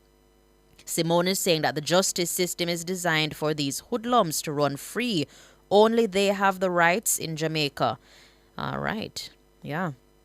And she's saying no uproar or roadblock about this for this 8. Darker days ahead for the country, says Simone Anderson Simpson. CRC is saying very shocked and sad. If you're just joining us, we're inside the court of public opinion and we're asking your reaction to the massacre of 8 Jamaicans in Cherry Tree Lane, Clarendon. Kirk Gregory is saying, remember them stop hanging. Okay. Willie Ryan Wilson is saying, I am disheartened and it pains me more to know that many more will be unalived. Because our leaders are soft on crime. That's what Willie Ryanson is saying. And he's saying, bring back the rope. Wow. And yeah, Al News continues to say, time for the government to take some serious steps in dealing with these people. We are walk up and down with gun. It's really a sad situation. There are some people in hospital from the incident that are still in critical condition. We have not yet heard an update as it relates to their condition. And we can only hope that, the numbers doesn't rise. We have 8 already, according to Willie Ryan Wilson, unalive. Yeah? Wow. 8, including a 7-year-old. And, I really and truly, when I visited the community earlier today, it was just sad seeing and hearing the residents, especially the victims' families, the families of the victims, talking and how they were there and they ran and they escaped it, but they weren't so lucky because their family members, they got caught in the fire. They got caught. And there was this one woman who her husband died in her arms, and, just listening to her and feeling all her pain and grief, it was a lot. On our YouTube platform, let me go on over to our YouTube because I don't want you to think that, I forget you guys. Annie Smith says, fix the justice system. Ursuline Bowen says, wait until those criminals reach those judges' doors. Yeah. Okay. Let me see if I can get some more in. Mercy said, maybe starting with parks with amenities like basketball court, skating rink, somewhere where the kids can go hang out other than roadside. Let me see if I can get some more. Leslie Robinson is questioning what social intervention. Kirkland is saying, I love how the Prime Minister sounds aggressive. I wish he had warned the citizens who hide these culprits will also be charged. And Kirkland is saying enough is enough. Winston Stevens rather say, we have so many churches in Jamaica and we're having more evil, hatefulness, bad mind, indiscipline, lawlessness, corruption, dishonesty, untrustworthy, immoral values, attitudes towards each other. And he's saying peace. Peace is what is needed. Man from JA says those young minds need to enroll into heart. Denzel M is saying social intervention my foot. SMH, which means shake my head. But in all seriousness, these culprits, they have family, they have mothers, they have sisters, they have friends, they have families. And if you know something, say something now, say something. Imagine you have a family member who I don't know. I just don't know. Oscar Percy says, what you people expect when murderers are celebrated? Well, all right. Thank you guys so much for participating in Public Opinion. I'm getting the wrap-up signal here. The business report is up next. Do stay tuned.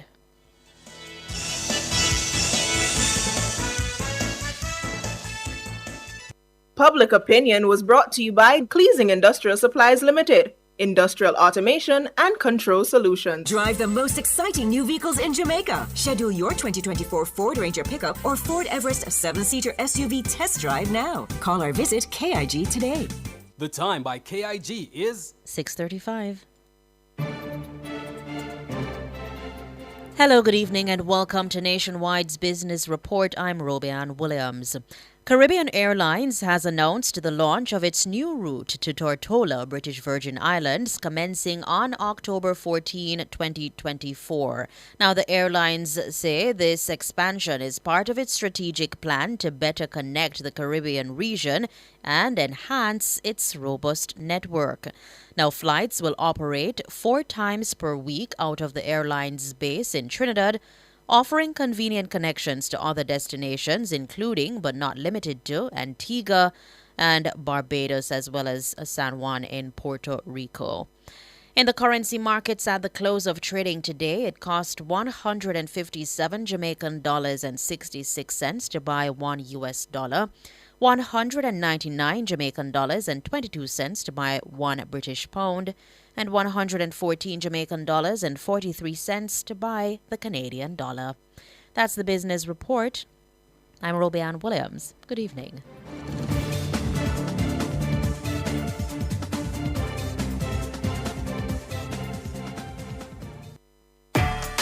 Together we're our people standing strong. 3 million Jamaicans, let's work as one. Such a course and work with a plan. Proud and tall, let's make the whole world understand. Every Jamaican have the heart of a champion. Such a core, big up with champions. Watch my style, watch my skill, watch my flow. Standing out anywhere where we go. Many goals, many dreams, many strides. On the black, green and gold, and we pride. Proud and tall, let's make the whole world understand.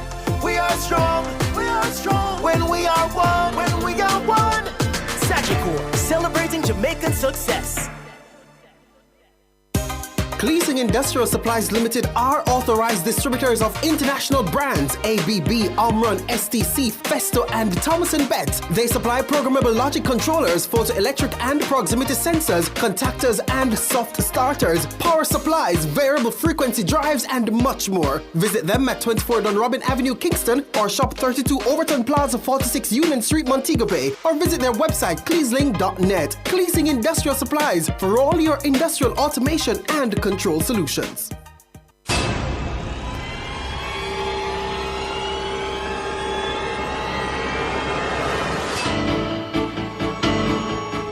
If it's in the public's interest, it's the nation's business during Nationwide at 5. The nation's business.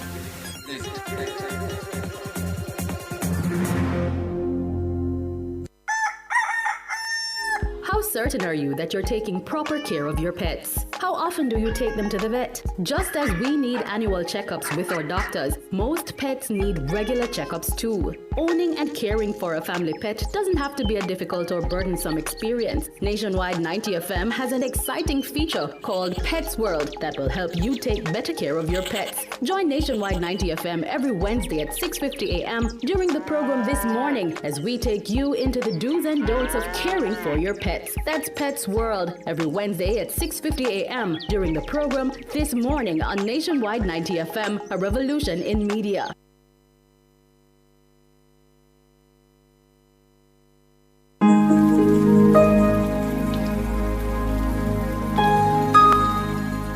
Hi there. Here's some good news for these trying times. Quote, "By God's word, I can see where I'm going. They throw a beam of light on my dark path." Unquote. Psalm 119, verse 105. Listen for God's Word weekdays at 5:45 a.m. and 12:55 p.m. through Oasis. Stop by for a refreshing drink and share a God perspective for the day.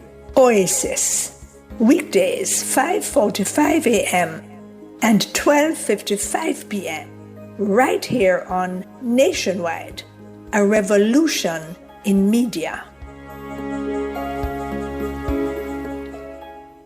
The rebroadcast of The Oasis can be heard weekdays at 5:45 a.m. The Oasis is brought to you by Solar Tech Jamaica. We use the gift of the sun to power our world. Do you have a consumer-related issue? Want to learn more about matters concerning you as a consumer? Well, keep it locked to Nationwide 90 FM for the Consumer Hour with me, Nora Gay Banton, weekdays from 9 to 10 a.m. For all your consumer-centric matters, stay tuned to the Consumer Hour on Nationwide 90 FM, a revolution in media. Catch the E-Zone with me, the Stinger Honeybee, alongside Kareem Boy Ting. as we turn up the heat in the street. New show. New vibes. Same us. Same us.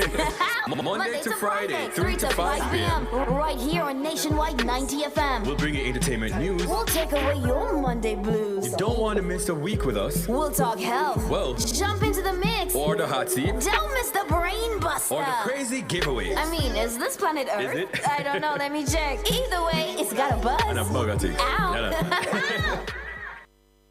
Nation's Business is brought to you by BH Paints. Paint it, love it with BH Paints.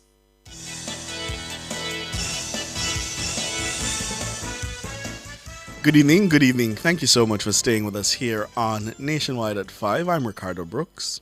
I'm Franklin McKnight.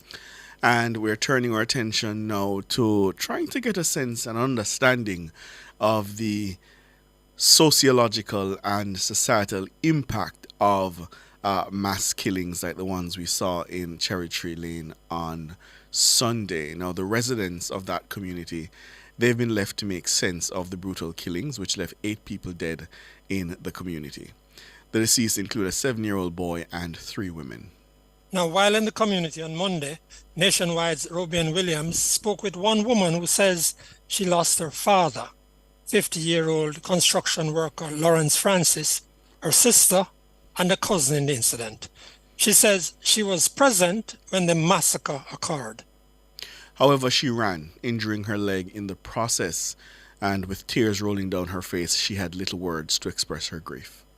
I don't know if you tell you the truth, I don't see where going. I just know it's a shot of fire and everybody around. You know, not even words can explain how I feel. Father, my sister, my cousin. Mr. Francis died in the arms of his wife, with his eyes open. His wife, who was inconsolable, says her heart is broken beyond repair. Pray that it can't come back, it can never fix. I don't know why. Me hurt so much. I never knew what I went there last night. I'm sick much. I'm here and I call you all a day. My baby get kidnapped in my country. My cousin nearly got the Jesus. So this evening, we'll be looking at the nature of mass shootings. We have with us Chairperson of the Violence Prevention Alliance, Dr. Elizabeth Ward, and sociologist Glenn Tucker. Good evening. Evening. Good evening. Hello. Thank you so much for joining us. Mr. Tucker, let me start with you. Give us a sense of the effect these kinds of traumatic mass events have on a community. It creates a condition that leaves them fearful, easily led, easily intimidated, and in many cases, willing to explore even some ridiculous options to guarantee safety. Mm-hmm. And Dr. Ward? I mean, it really is a... Dr. Ward? Sorry, it really is a tragic situation, and it leaves the community and all the members of the community and those there traumatized and, susceptible to post-traumatic stress disorder. And violence begets violence, and that is the trouble, is you have to be looking to really meet the needs of the people affected so that they will not get involved in reprisals, as Mr. Tucker said, to protect themselves as they see it, and to keep the idea of keeping others safe. Dr. Ward, what is normally the motivation for mass shootings? Are there some prime ones? And in this particular case, what would you be suggesting to, for example, law officers to look for as motivation? Well, one of these things have a process of planning, and people have built up their armaments, their people to support them, and done their reconnaissance. If we are more aware of people who are planning reprisals, say they're coming out of prison and they're high risk, we need to be linking our probation officers with the police, with preventative services, and interrupting these events. People know that things are going on, but it's for us to be in communication with and interrupt, And then we have to protect the people who are being drawn in and just a gun put in their hands, and they're just following, people who have lost all control of them and have no value for life. Mm-hmm. And Sir Tucker, how do we talk to young men in particular about exercising restraint in moments like these? Because you made the point that sometimes this kind of thing can drive community members to extreme reactions in order to secure their safety. And obviously in this society, we've seen the tendency for reprisals when these things happen. How should we as a society be talking to young men, not only those who are adults, but those who are growing up and who would have seen something like this happen? Okay, well, the Prime Minister was on earlier with some very strong words, and that has the effect of comforting us, or some of us, to feel that if this is so, good things are going to happen.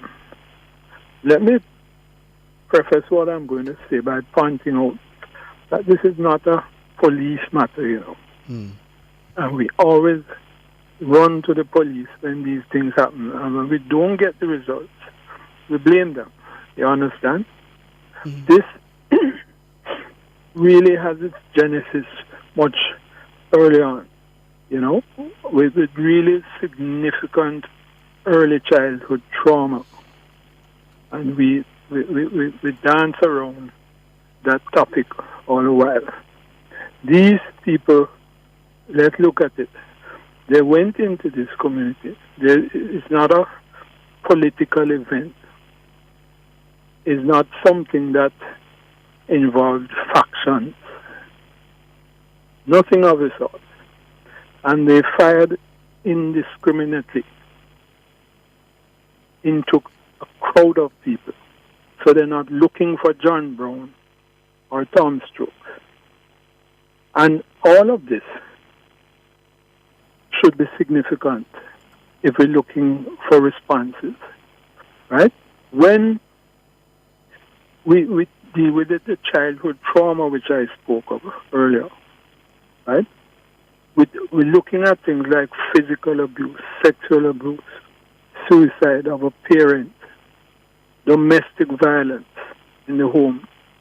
All of these things cause the child to become angry, isolated, hopeless, right? And there's eventually the child starts on a period of self-loathing, don't like themselves, you know, and then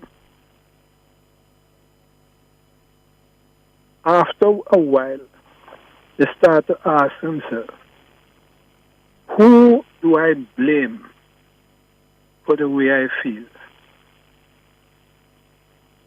In the United States, if it's a school, you're blaming the school that you went to, so you go shoot up the school. It may be the workplace that you work in, so you go shoot up that. Right? So, Mr. Tucker, you are saying that we have a lot of recruits out there, that there are lots of recruits that they are created from.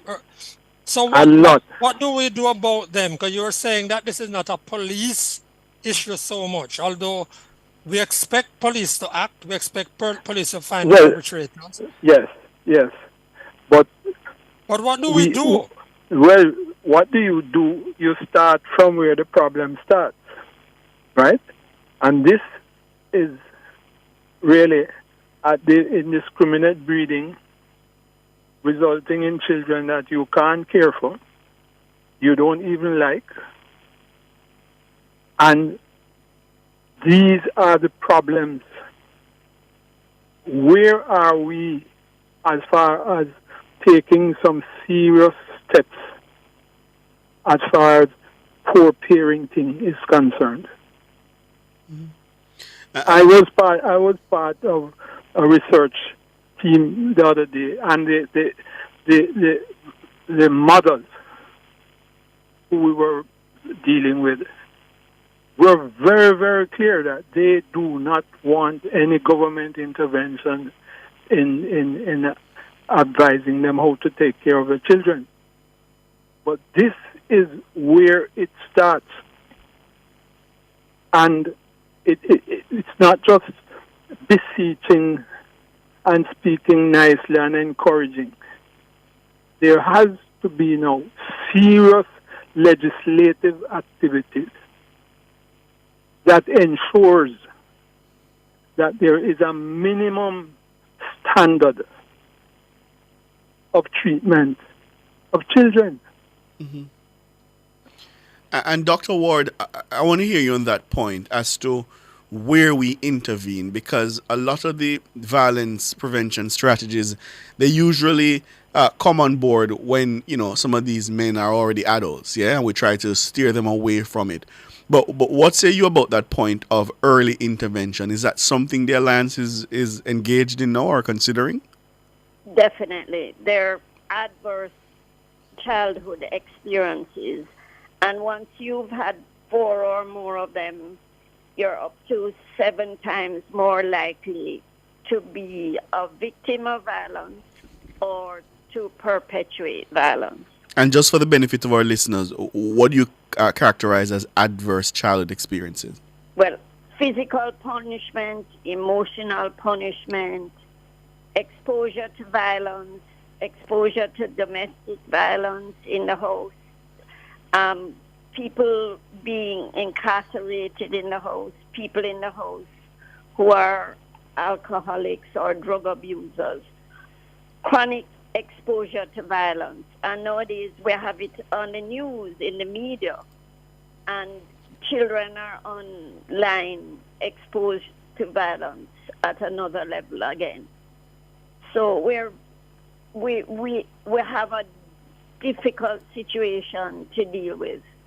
And what we need to do is monitor that the programs that we have, that children who need it the most, who have those lackadaisical parents, are receiving the services. We have the skills, we have the power, but as Mr. Tucker said, we often leave it to the police or the teachers or other authorities to monitor and intervene effectively with these children that need emergency care. They need wraparound services that last for the longer term. And if they get through that period of adolescence and moving towards stability, they often will become very valuable people in society.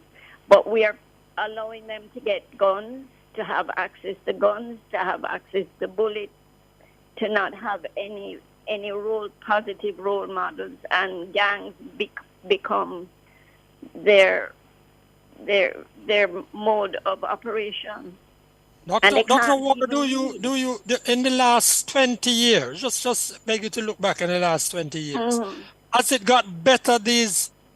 Have these adverse circumstances that you pointed to earlier, are there more of them, or is the child under greater pressure from these, or is it better? Because governments will tell you that a lot of money has been spent on intervention, a lot. Has it got better or worse? It has gotten worse. And if you look at the statistics, and unfortunately the age of involvement of young people has dropped significantly.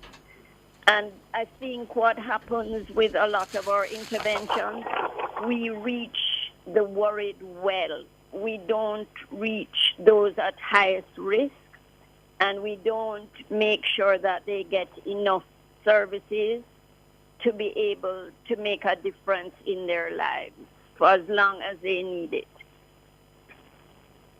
They don't get the right treatment, and they don't get the right dosage, the ones that need it the most. So all the money that we've been spending, Sir Franklin talks about it, billions of dollars over the years, and you say the situation has gotten worse. Is it that we're not, I mean, you said they don't get the right dosage, so we're not targeting the spending in the appropriate ways? Yes. Can I intervene here? I was part of a program in the Spanish Town area dealing with this violence thing. And I was at a school and was really appalled at what came out. So I went to an office in the town where that was dealing with mental health thing, that was responsible for it.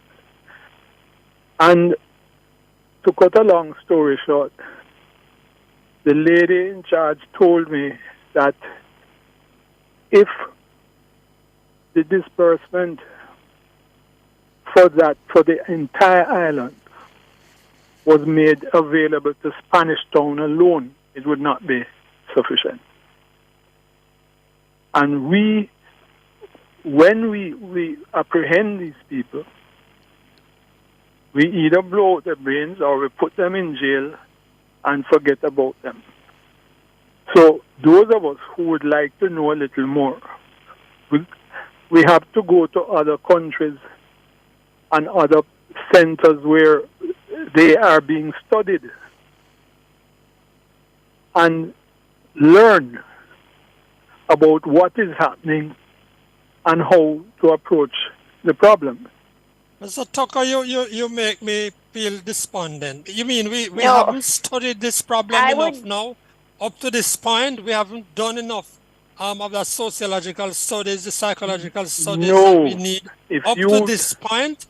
If you check in the prisons, they are there and they are meeting with each other and they are planning and they are exchanging thoughts, and nobody, no agency. We do a little thing out there, so, and we do a little thing round the corner there, so. But the actual perpetrators, the persons, like these fellows, that should we apprehend them and not kill them? Find out something now.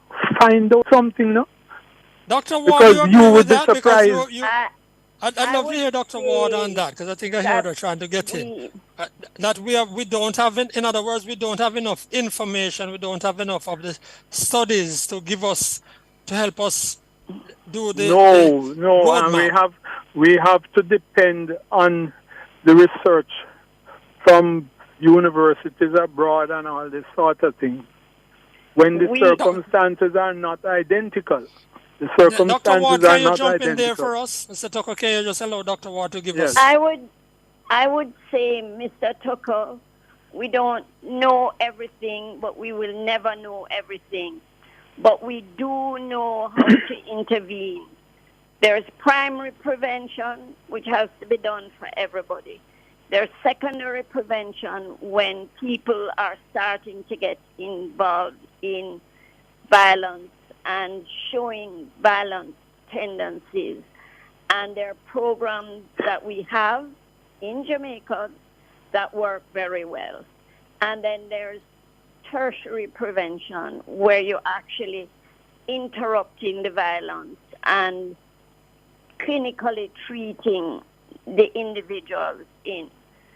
What I'd say to you is that the programs that we know that work and have multiple costs a lot, and we usually only do a part of the treatment and then blame that we don't know or the thing does not work.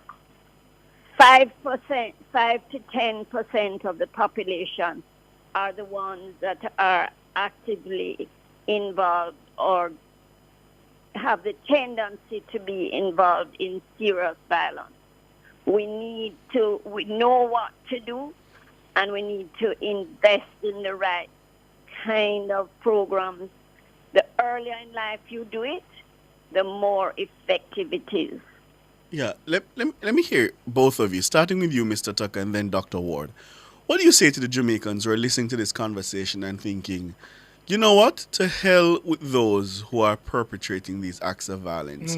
Just lock them away, and lock them away for a very long time. And then there are those who will say, you know, and if you can't, if you can't lock them away, then just eradicate them completely. What's your response to those Jamaicans? Well, let me tell you, nothing wrong with locking them away, you know, apart from the cost to the general public.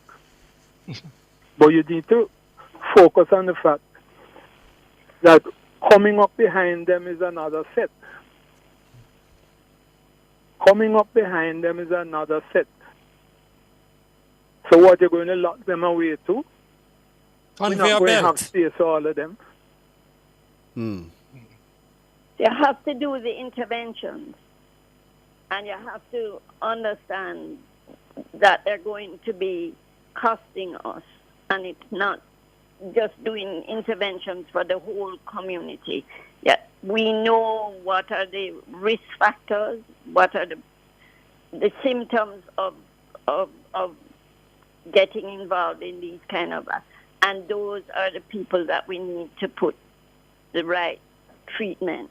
And you use it different. There's different interventions for domestic violence, for homicidal violence, for sexual violence, and we need to ensure that the resources are there. You know, just building a building or putting a structure in place, a lot of that is often counted as part of that prevention money that was spent. That doesn't fix individuals.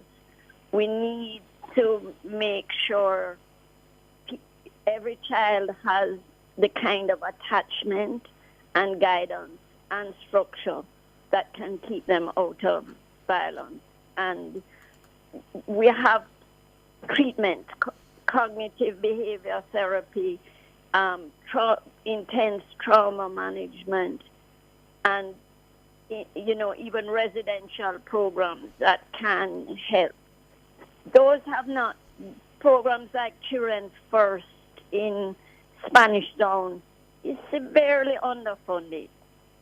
Going from one, we at the Alliance don't have a steady stream of funding. We've been studying all the different types of interventions for years, and we know where the evidence is that what will work, how to do it, and what to do. We're not putting our resources right in the right places, and this is why. And the other thing we're not doing is controlling the flow of guns and bullets into the country. The first critical resource that is needed, the first critical resource is a mother and a father. And right away, from you start there, we're coming up short.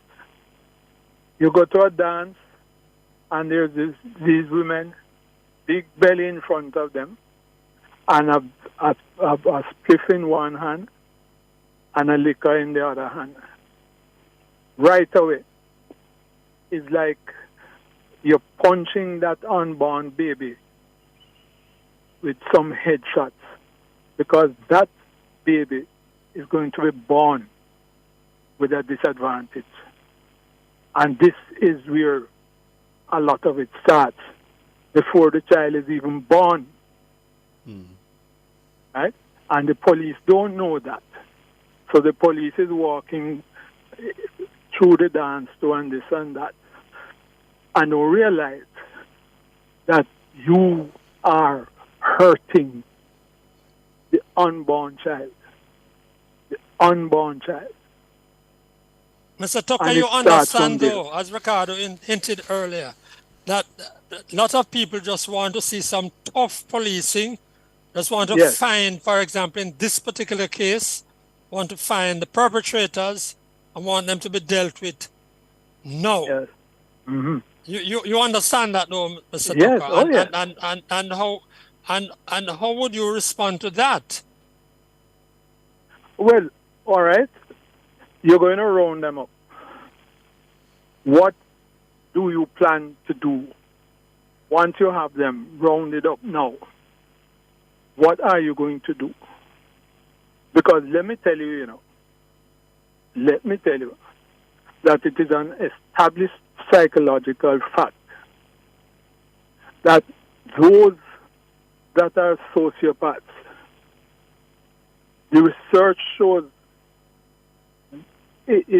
you're not going to be able to just rehabilitate them. There are certain conditions that do not respond to such treatment. And this is why I'm coming right back into the family and the young child. and saying the things that you do and the things that you fail to do. This is sowing the seeds. And we must, because of the situation we find ourselves in, we must find creative ways to get rid of the guns. Because the gun, I can tell you, in societies where the research is done, the woman is 400 times more likely to be killed in a domestic violence situation with a gun. And in several other situations, a gun is very convenient to achieve the goals of a mentally disturbed person. Yeah. We have to leave it there. Okay. I suspect, though, this conversation will continue as the society continues to grapple with the scourge of violence and how to respond to the alarming levels of criminality. Sociologist Glenn Tucker and chairperson of the Violence Prevention Alliance, Dr. Elizabeth Ward, thank you so much for your time. Really appreciate it. Bye-bye. Okay. Thank you. We take the break. After the break, Kamala Harris, the Vice President of the United States, she has moved ahead of the former President Donald Trump. We go to the United States after the break.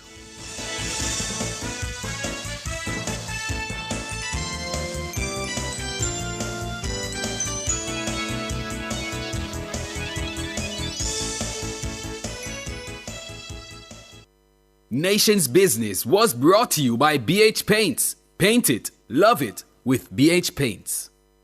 Drive Hyundai vehicles beyond your dreams with an exclusive 4.99% interest rate. Yes! Shop Hyundai vehicles and get a super low 4.99% interest rate on your car loan. Plus 2 years free service, 1 year insurance, and 5 years warranty. Offer valid on all 2024 Hyundai vehicles. Drive your Hyundai with the lowest interest, 4.99%. Conditions apply.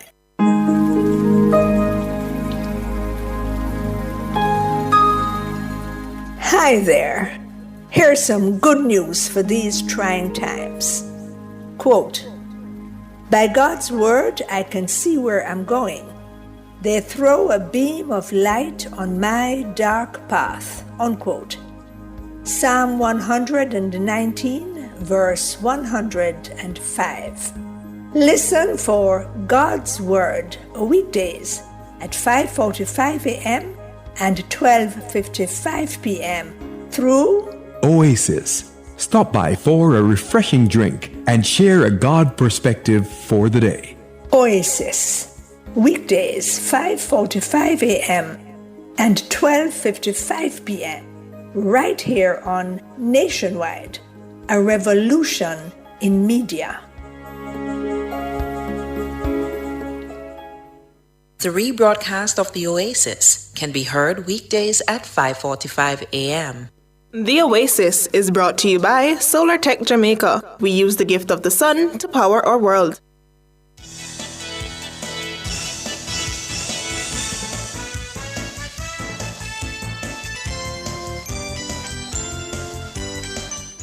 "12 minutes after 7. Thank you so much for staying with us here on Nationwide at 5. Now, as of Friday morning, leading polling analysis site in the United States, 538, puts Vice President Kamala Harris up 2.1 points over Donald Trump in its national average. In averages for swing states where control of the White House rests, Harris led in Michigan by 2 points, Pennsylvania by 1.1 point, and in Wisconsin by 1.8 points. Now, Trump led in Arizona by less than half a point and in Georgia by half a point. In battleground states without enough polls to calculate averages, Trump was ahead by about 3 points in North Carolina. Now, the candidates are about level in Nevada. Recent CBS and Bloomberg polls give Harris a 2-point lead. Meanwhile, the Nevada Independent reported a poll showing the Democrats 6 points up on Friday. Joining us to discuss further, attorney at law at the Golding Law Group and former member of the Diaspora Advisory Board, Wayne Golding, and social and political commentator, Dr. Karen Dunkley. Good evening. Good evening. Good evening, folks. Good evening. Good evening. And Dr. Dunkley, I think congratulations are in order for Dr. Dunkley. I think she has been awarded a national honor. Am I correct, Dr. Dunkley? Yes, thank you so very much, and greetings to you and your listeners. I'm really very humbled. Thank you so very much. Congratulations. On behalf of the entire diaspora, thank you. All right. Go ahead, Sir Franklin. Dr. Dunkley, should we make much of the polls? Isn't it very early days? Should we make much of these polls and where they're trending now? I know we say that a day in politics is quite long, isn't it? But we are 80 plus days out. What we have seen is an unusual momentum. So I think, yes, we must make much of the polls in the sense that if VP Harris is able to win those 3 states, certainly I live in the Commonwealth of Pennsylvania, and I have to tell you that both candidates, both parties, they have been in my town of Philadelphia several times and all around the Commonwealth of Pennsylvania. So they understand the importance of carrying. So I think, yes, we should definitely make much about the polls, but we need to sustain it in terms of whichever candidate wins. VP Harris will have to sustain it, and if not, then Trump needs to make some inroads. Mm-hmm. And Mr. Golding? Yeah. What's been the reaction of members of the diaspora broadly to the last 3 weeks in American politics?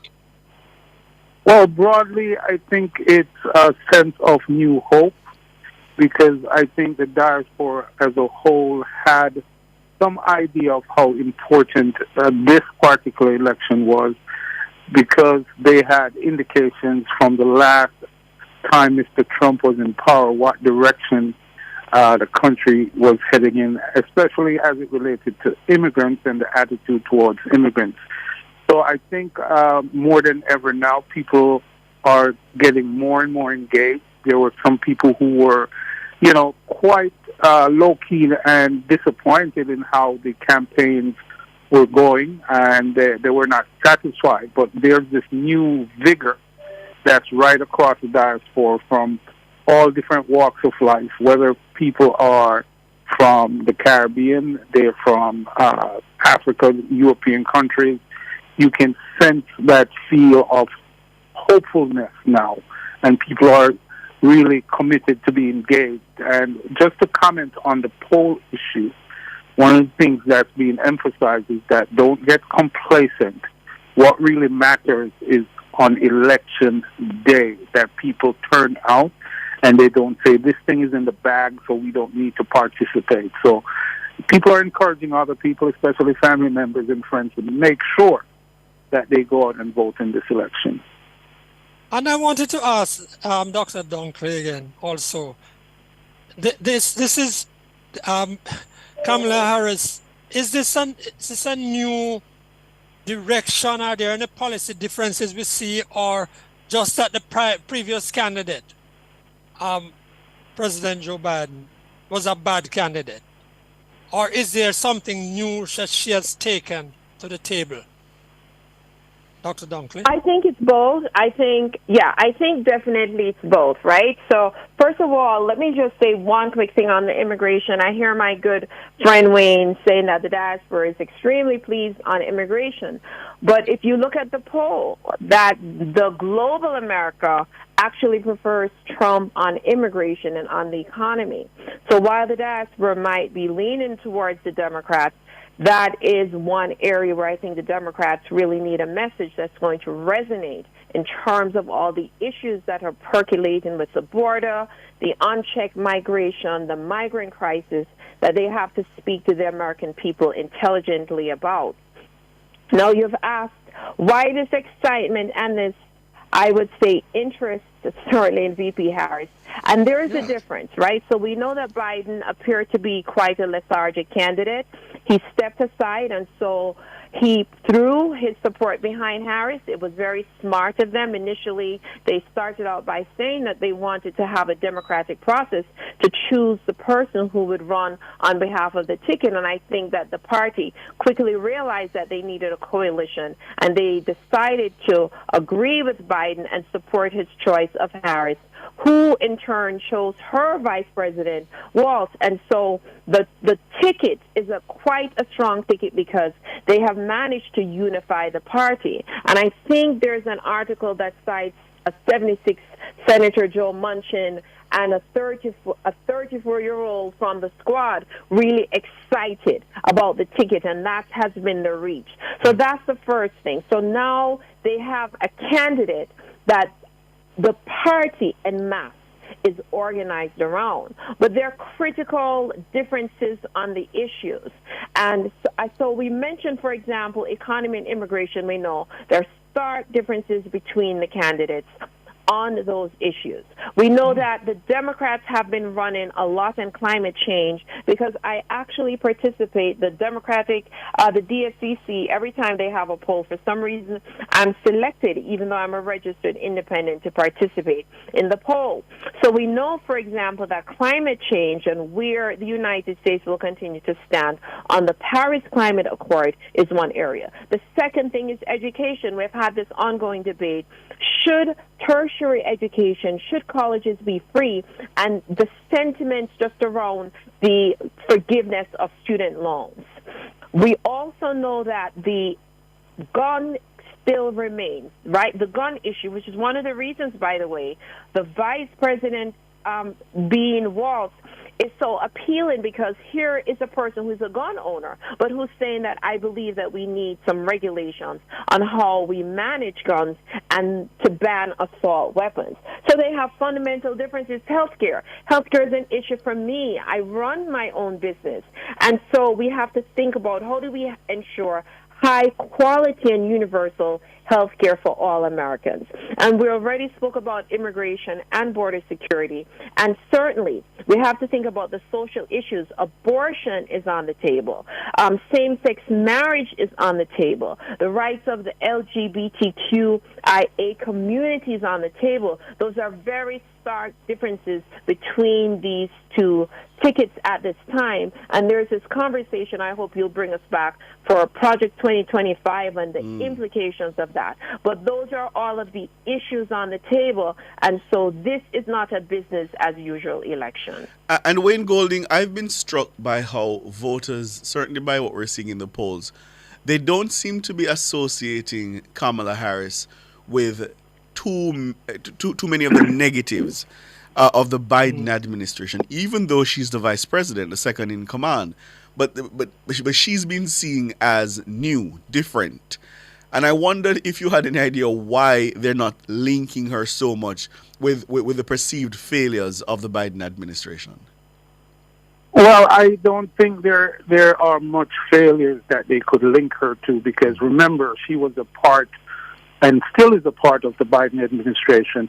And even the issue that's going on in the Middle East right now with the Israelis and what's happening in Gaza is still a sore point that is going to have to be addressed. And she has to walk a very tight rope where that is concerned. But just to let you know that there's a new poll that came out today that says for the first time, there is a positive attitude towards the economy in favor of the Democrats. Yes, I saw that in the Financial Times.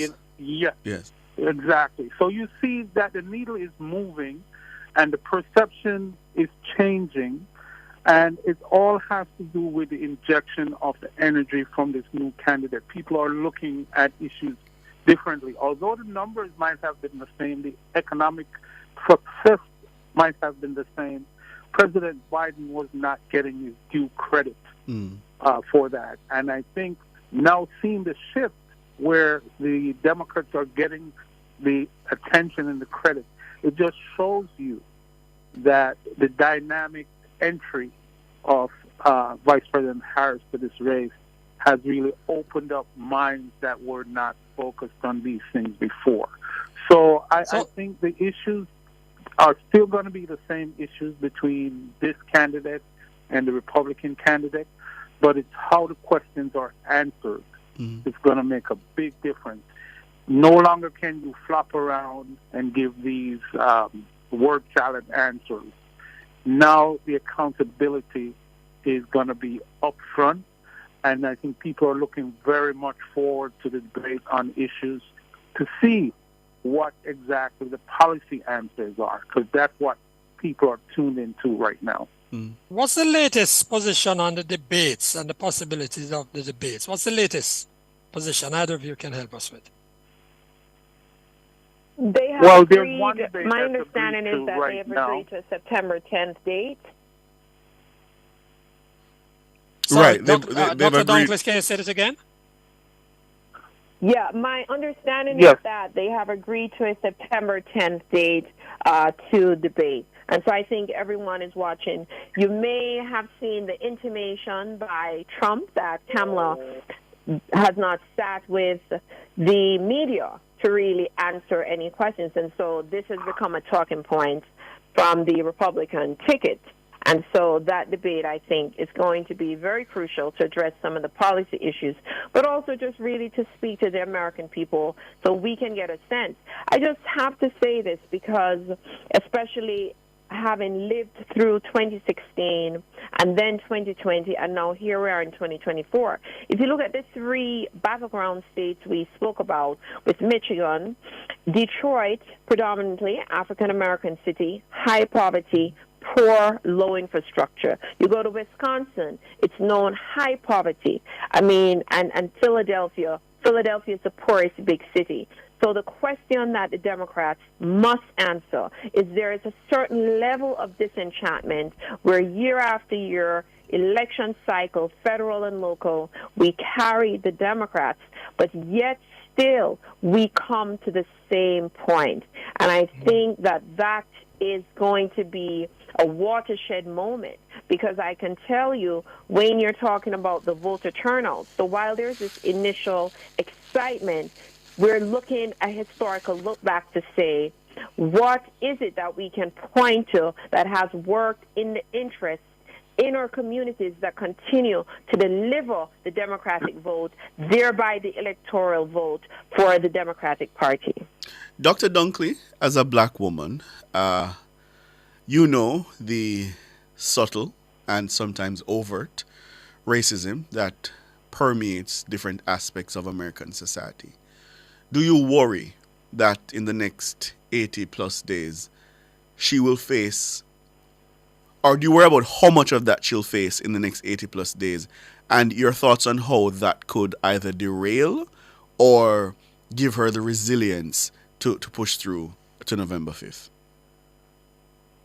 Excellent question, and I certainly know that there's so many women, and especially black women, who carry the burden of sexism and racism combined. And so we know that VP Harris is who you would call a barrier breaker. She's a first-term senator from the great state of California. Her prosecutorial background, you know, she is the second African-American woman, I think, to be elected to the Senate. Now, we know in this conversation we have to honor the great Shirley Chisholm, who ran for president and was the first black woman to be elected to the Congress, but she's only second African-American, and she would be the first woman certainly to win the White House, and the first black as well as Asian to be president. So having said that, we are worried, but we're used to this. Is it a positive thing? But what we have learned to do as women and black women, we have learned how to not only survive, but to thrive. We've learned to create networks and coping mechanisms to ensure that we are able to transcend and ascend to the potential that we have. And VP Harris, she's no stranger. We already begin to see the dog whistles, where one of the things they like to do, especially with black women, is the over-sexualization. So now they're going through her resume of who she dated and what happened. That is not unusual. You know, it's the dog whistle of the Jezebel. That's one of the images that they like to present when they speak about black women, that we're Jezebels and we're over-sexual and we're promiscuous, and we see them trying to intimate these labels on the vice president, and as well as your intellect, to say that your intellect is somehow connected to your ability to be forward-facing with your sexuality. So we're used to these dog whistles, but we know who we are and whose we are. And black women, we've heard, black girl magic. And so we're going to see much of this. And I must say that so many men have stepped up and said that we will not be silent, and have become allies in ensuring that we really eliminate the stigma of the sexism and the misogynism, as coupled with the racism that could possibly derail this campaign. And I'm glad you raised that, because I want to touch on that with Wayne Golding, because I did see some commentators making the point that oftentimes black men don't step up in the way they should to support black women candidate. And the example that was cited was Stacey Abrams in Georgia, where she apparently lost the vote of black men. Yeah, they voted instead for Brian Kemp. And so the idea is, when there's a man on the ticket against a black woman, sometimes black men tend to vote for the man because they think, that shows strength. How do you see that, Wayne Golding? Well, there are two sides to that coin. First of all, some people are very narrow-minded, and you have to bake that into the cake, so to speak. But on the other side, she has tremendous support from black men. And we don't want to buy into that narrative, that negative narrative that they're going to bring to the table to pit black men against black women, so to speak. And we see this vice president as such. She is qualified. Yeah. She is a person that covers the whole gambit. You can't just lock her into, well, she's a woman, and that's why she's of Jamaican heritage, that's why she's of Indian heritage. There are so many different aspects to her. But the one thing that will be presented at every step of the way is that she is qualified for the job that she is going for. She's not like all of those experts you see that are not qualified. They have all of these opinions and all of them. But if you put her qualifications up against any of these folks that are running against her, it will be chalk to cheese, as you say. And I think the results will speak for itself, because she is covering the whole gambit, whether it's the middle class, whether it's women, whether it's progressives, whether it's men, families, women's rights, you name it. She is covering the whole political sphere of people. And I think you can't just win with black men. You can't just win with white men. You can't just win with women. So I think she has been able to show that she understands the game, as they say. And I am very confident that she has a very supportive team that will help her to navigate all these things that will be thrown at her. And she has the chops. She has the record. So we're very confident that she'll be able to handle herself. And I think you're seeing bits and pieces of that so far. Wayne Golding, Dr. Karen Dunkley will be in touch. We'll keep in touch for the remainder of this historic rule-bending, rule-breaking campaign, especially come next week when the Democrats are slated to gather in Chicago, I think it is, for their convention. Yes, and just to give you an update, the New York Times just came out with a poll along with Siena College. Yes. Found that VP Harris is ahead by 4 percentage points in Wisconsin, Pennsylvania, and Michigan. Just new polls are dropping. So things are changing by the minute. All right. We'll keep in touch. Thank you. All right. We'll keep in touch. All right. Thank you so much. Walk good. Ricardo, it's interesting. A friend was pointing out to me the other day that, yesterday actually, that look what a debate did. Yes. The winner yes. woke up the other side and the other side is now looking like the winner. Yes, and that debate, helped to push people to wonder. Well, look, it doesn't look like Biden could win. It doesn't look like Biden has the vigor, the intellectual rigor at the moment, and that debate is of fundamental importance in this trajectory of these elections. Absolutely, because after that debate, I had resigned myself to the fact that Donald Trump would win, and win in a landslide. I'd given up, and I said, well, that's just how the cookie crumbles. Yes. And then in the last 3 weeks, it's been like, I don't know, I've never seen anything like this. Let's see if the momentum can be maintained all the way through to November 5th, and most importantly, that magic number of 270 electoral votes. We're up on the break. We'll take the break for the Watchman. The Watchman is one man, right? One man. The Watchman. And then after the Watchman, your call 630-937-124, 618-8255.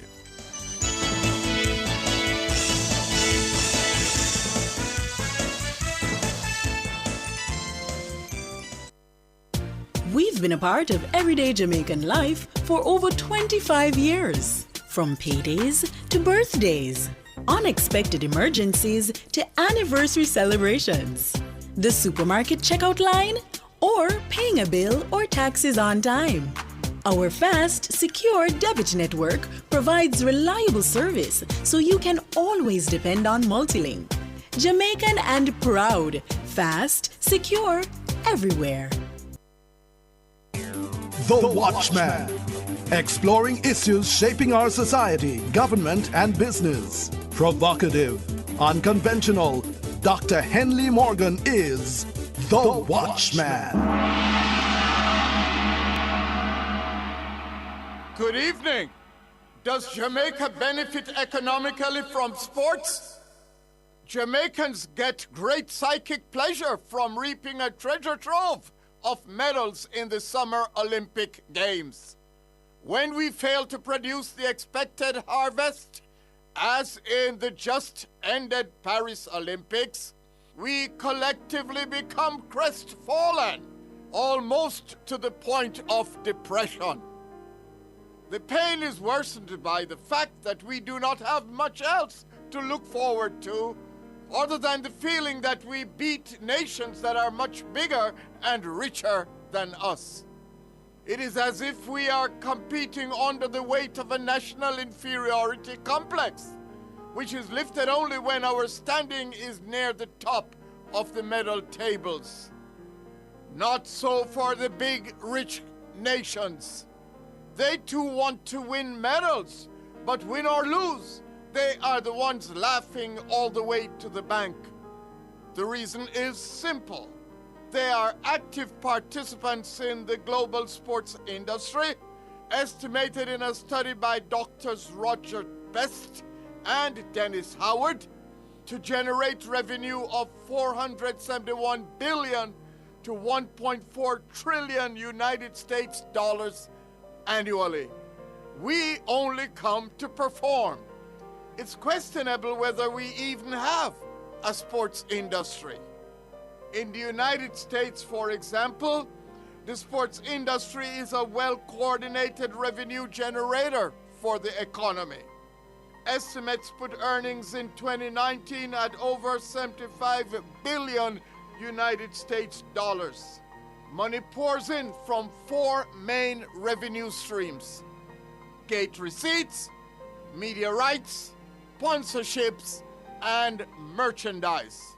Add to that the multiplier effect from massive public and private investment in sporting and training venues and facilities, manufacture of sports equipment, apparel, footwear, and accessories, contribution in terms of earnings from employment and other economic activities that are hard to disaggregate and value because they are so diffused in the larger economy.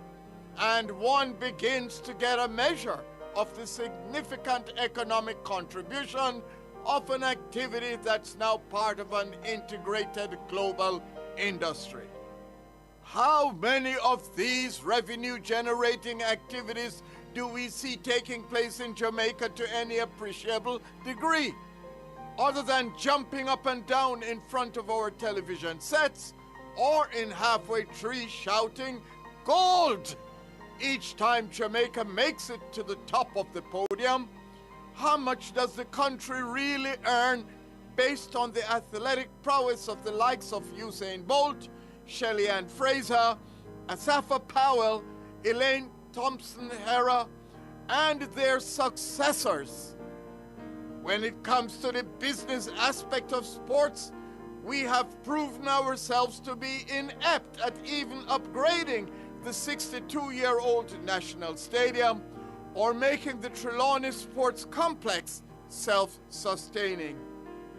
Until we take meaningful action towards treating sports as the wealth-creating industry it is, Jamaica will remain a country known for its athletic prowess, producing sports icons who earn money for themselves, but failing to increase the wealth of the nation. Rising gross domestic product, GDP, is the only thing that can do that. Think on these things. Produced by Agency for Inner City Renewal, AIR, and recorded in the Jamming Studio Trenchtown, a breath of fresh air bringing change to the inner city.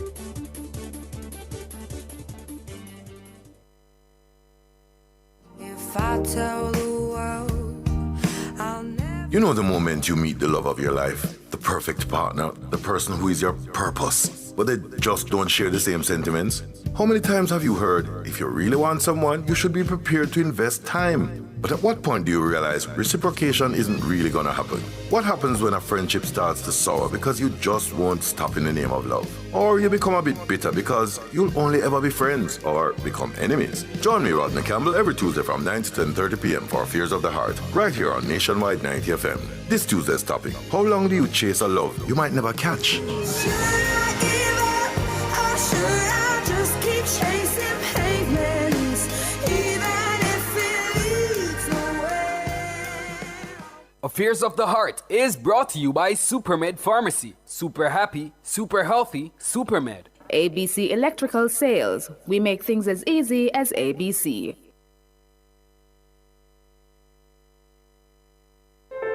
As we grow older, there are many challenges that we have to confront, but these years can represent the best in our lives.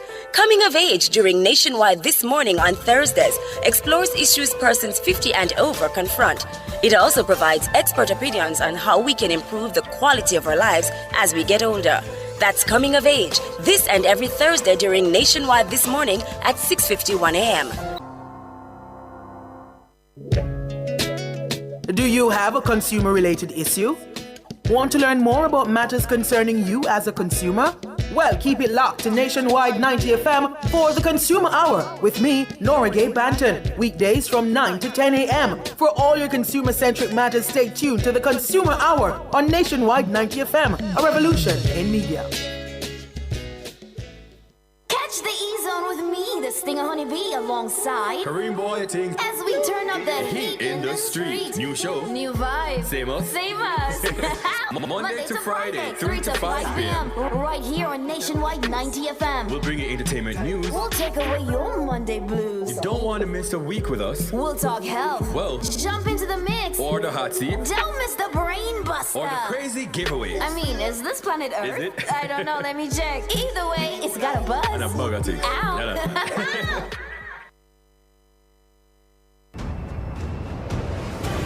Looking to rent a fully operational production studio? Then Nationwide 90 FM has got you covered. We have flexible options to meet your recording needs any day of the week. Monday to Fridays, 9 a.m. to 8 p.m. Saturdays and Sundays available upon request. Bookings must be made in advance. Call us today at 630-1210. Let us help you reach your production desires.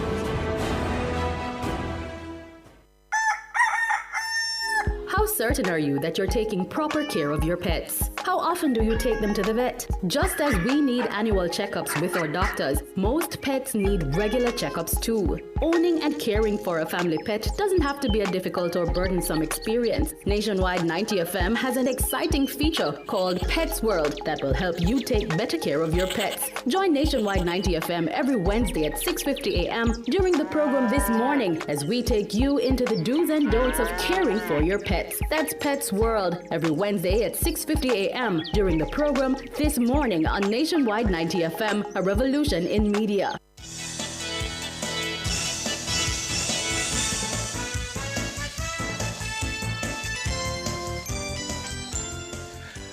It's time for your calls. The number 630-937-124, 618-8255. Richard, good evening.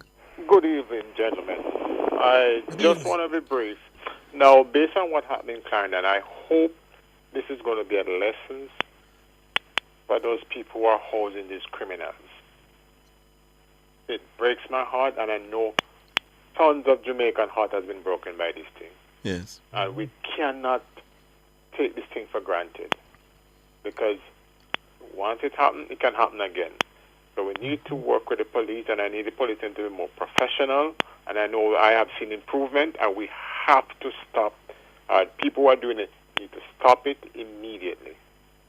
And I must say, the question from Nationwide that was asked to the PM this morning, I have never found a journalist in a long time have an understand how to ask sensible question. I was impressed. Thank you, Richard. Thanks very much. Good. All right.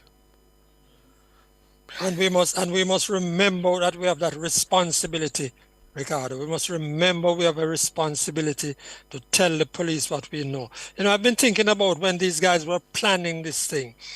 It must have gone beyond the guys who actually carried out the shooting. Absolutely. There are other people who knew. Absolutely. Omalo, good evening. Yeah, good evening, Ricardo. Good evening, Mr. McKnight. Good evening, Omalo. Yeah, I want to put a proposal forward. I think the politicians could consider it as a piece of legislation. Yeah, I think, when the police in Jamaica, when the police investigating a gang and can bring forth to the court that they have enough probable cause that this is a gang and it's established as a gang, the court must have the power to deem this gang an extraordinary circumstance, which would then eliminate them would take away some of their constitutional right, giving the judge the power to hold them up to 5 years in prison or in jail until the police can gather evidence. Every 6 months, the police must come to the court, showing the court that they have new evidence and things like this to continue to hold them. Yeah, or the judge can release them based on what the police bringing forth them. But the judge have the right to hold them up to 5 years. So you would hold them for 6 months at a time, without charge, without trial, without trial, without all of that. And you can keep them up to 5 years. As long as the police is gathering evidence and the court find the evidence substantial that there can be a criminal charge coming from it based on what it's leading toward, the judge can hold them. If what the police are coming back to the court with, it is not satisfying the judge can release them. I don't think that would pass constitutional muster. I don't like it. I don't even Why you don't like it? Because of the corruption in the system generally, and I'm not talking just about legal system now. Because of the corruption, because you're leaving it to one individual police officer and a judge. We're not leaving it to the police officer. And a judge. A policeman and a judge. If we don't trust them. But my challenge with it, Omalo. It's not a matter of trusting them. Go ahead, Ricardo. Yeah, it's not a matter of not trusting them. But people don't trust the police, Ricardo. You know that. Right. But Omalo. And my challenge, Omalo, is that you're saying that you would allow somebody to be detained for 6 months without charge? Without No, not charges. just The 6 police, months. A cumulative up to 5 years. These groups, listen to this. This is not an ordinary person on the street. The police gather evidence against a criminal gang. Then if you have Take it evidence, to the court but if you have and evidence, put it- Omalo, take it to the court. if you have evidence, why not charge them and then have a trial? All evidence leads to a charge. Certain things is just reach a probable cause to investigate and continue investigating. Probable cause. Okay. All right. Fine. Yes. So you have So probable. these All right. So are hold on. groups. This Let's. is not the general public. Yeah, the man. police So is let's going walk it after. through. Let's walk it through. So you have probable cause to detain them. Fine. No problem with that. But you're saying that having detained them, you would allow that detention to run for 6 months at a time? 6 months at a time. Up to 5 years?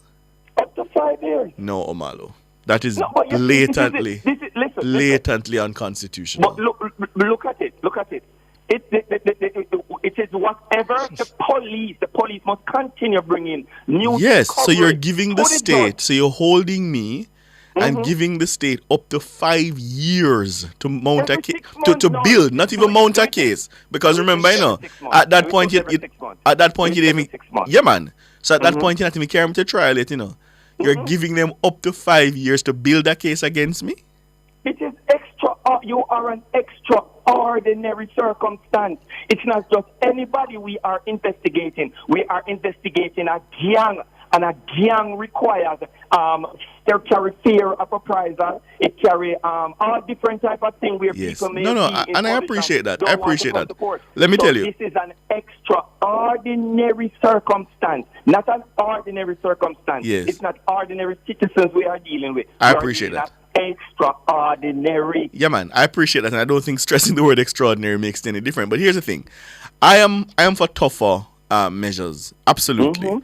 But I can't see in any free and democratic society, not just in Jamaica, in any free and democratic society, that such a thing could be countenanced at all, Omalo. Well, you know, in a free and democratic society, right, in North America, over there, they call the United States, they hold people in Guantanamo Bay without charges and nothing like that. No, but those are acts of terror against the state. And most of them let go back to their country without even And charging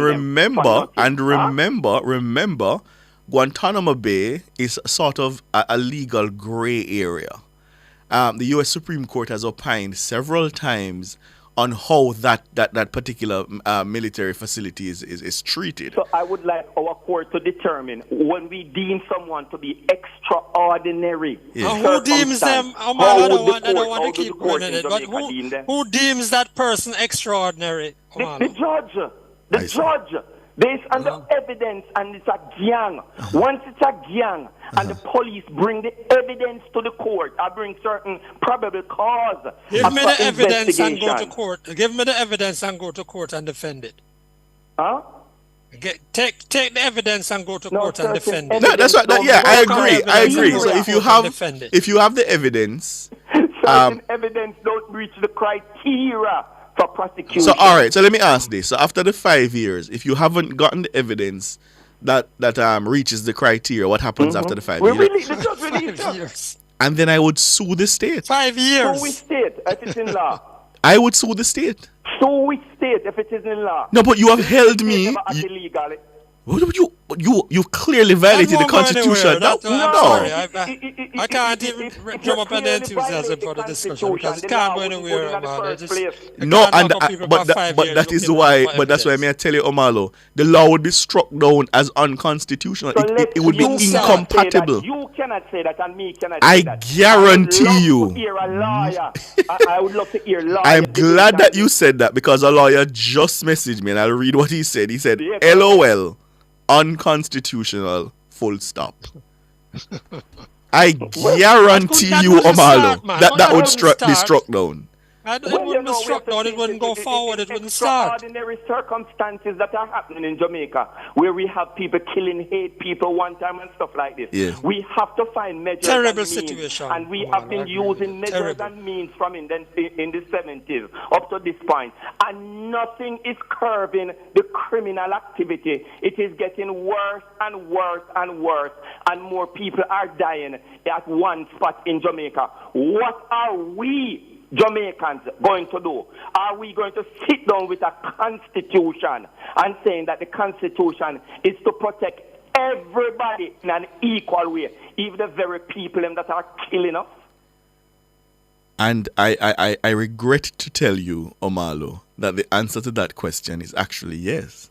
Well, we continue to go and deal with it then. And we continue to mourn after 8 bodies dying. And we continue to mourn the funerals. And we just accept it and continue going. No.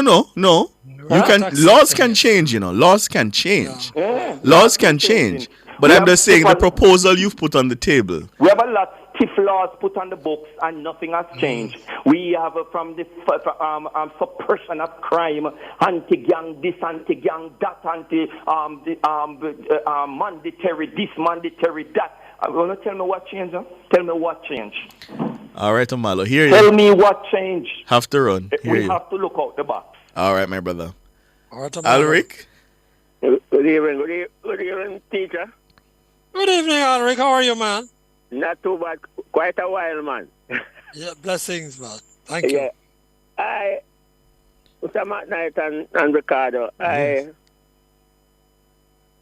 want to agree with Omalo in a sense. Uh-huh. Because constitutionally, yes, but we're slaughtering people in this country year in, year out, and the last no change. Mm-hmm. So we're going to just sit down and wait until they continue to slaughter more people and slaughter more people. Here last night, we don't know how much more is going to die. Then the Prime Minister saying declare war among the gangs, and then the gangs cool down for a while, then come back, we don't have enough police to police the gangs. Mm-hmm. And then 6 months from now, it might be 12 or 15 dead one night. Yeah. The Prime Minister said something this morning. He said that... But we don't have the police force and the resources to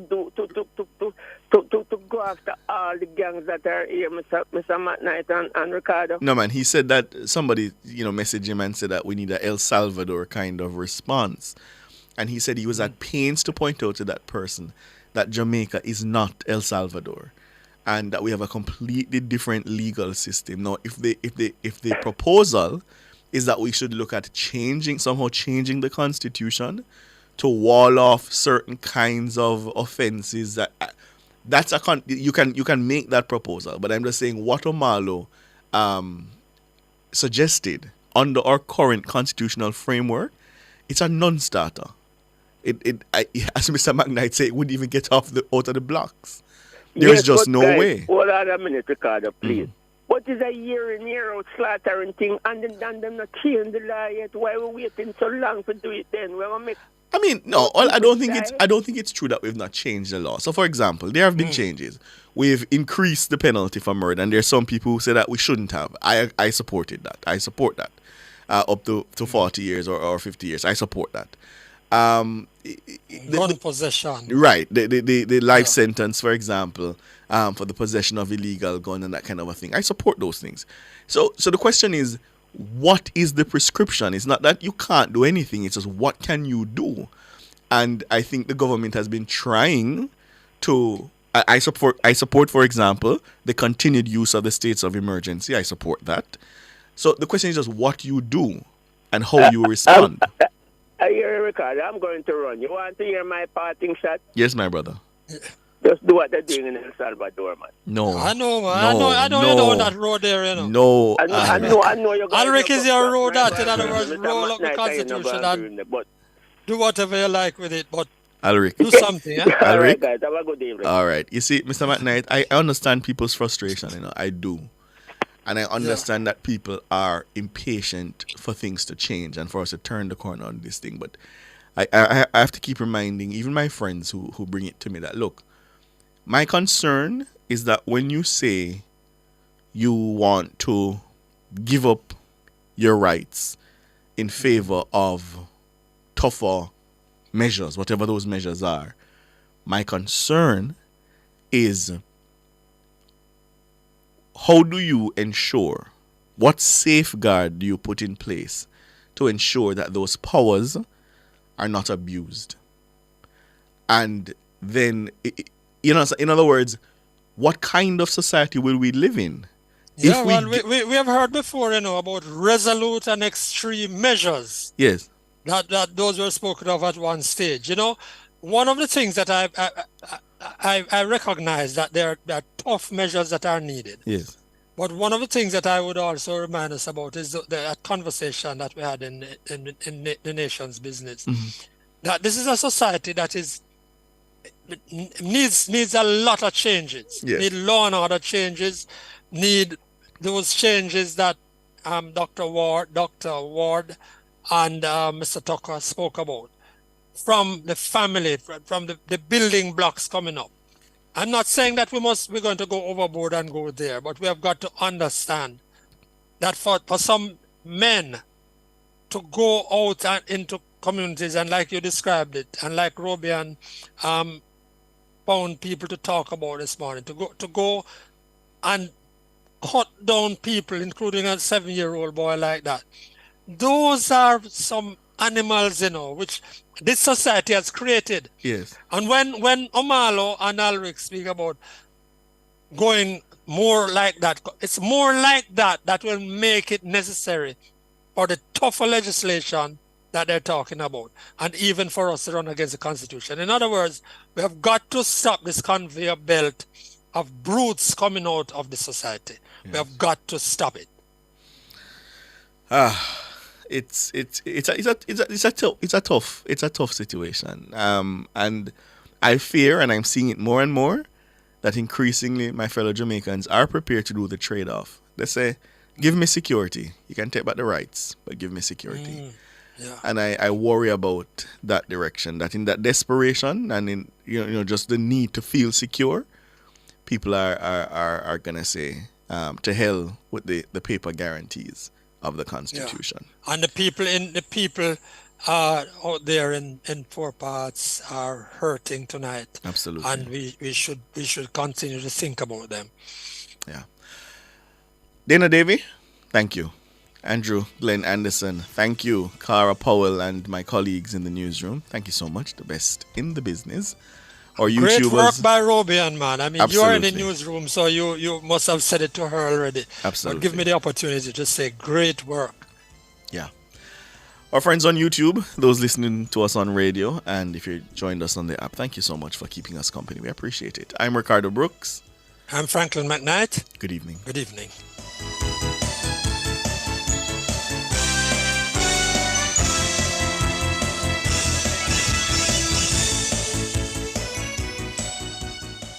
Parents, gearing up for back-to-school expenses? Well,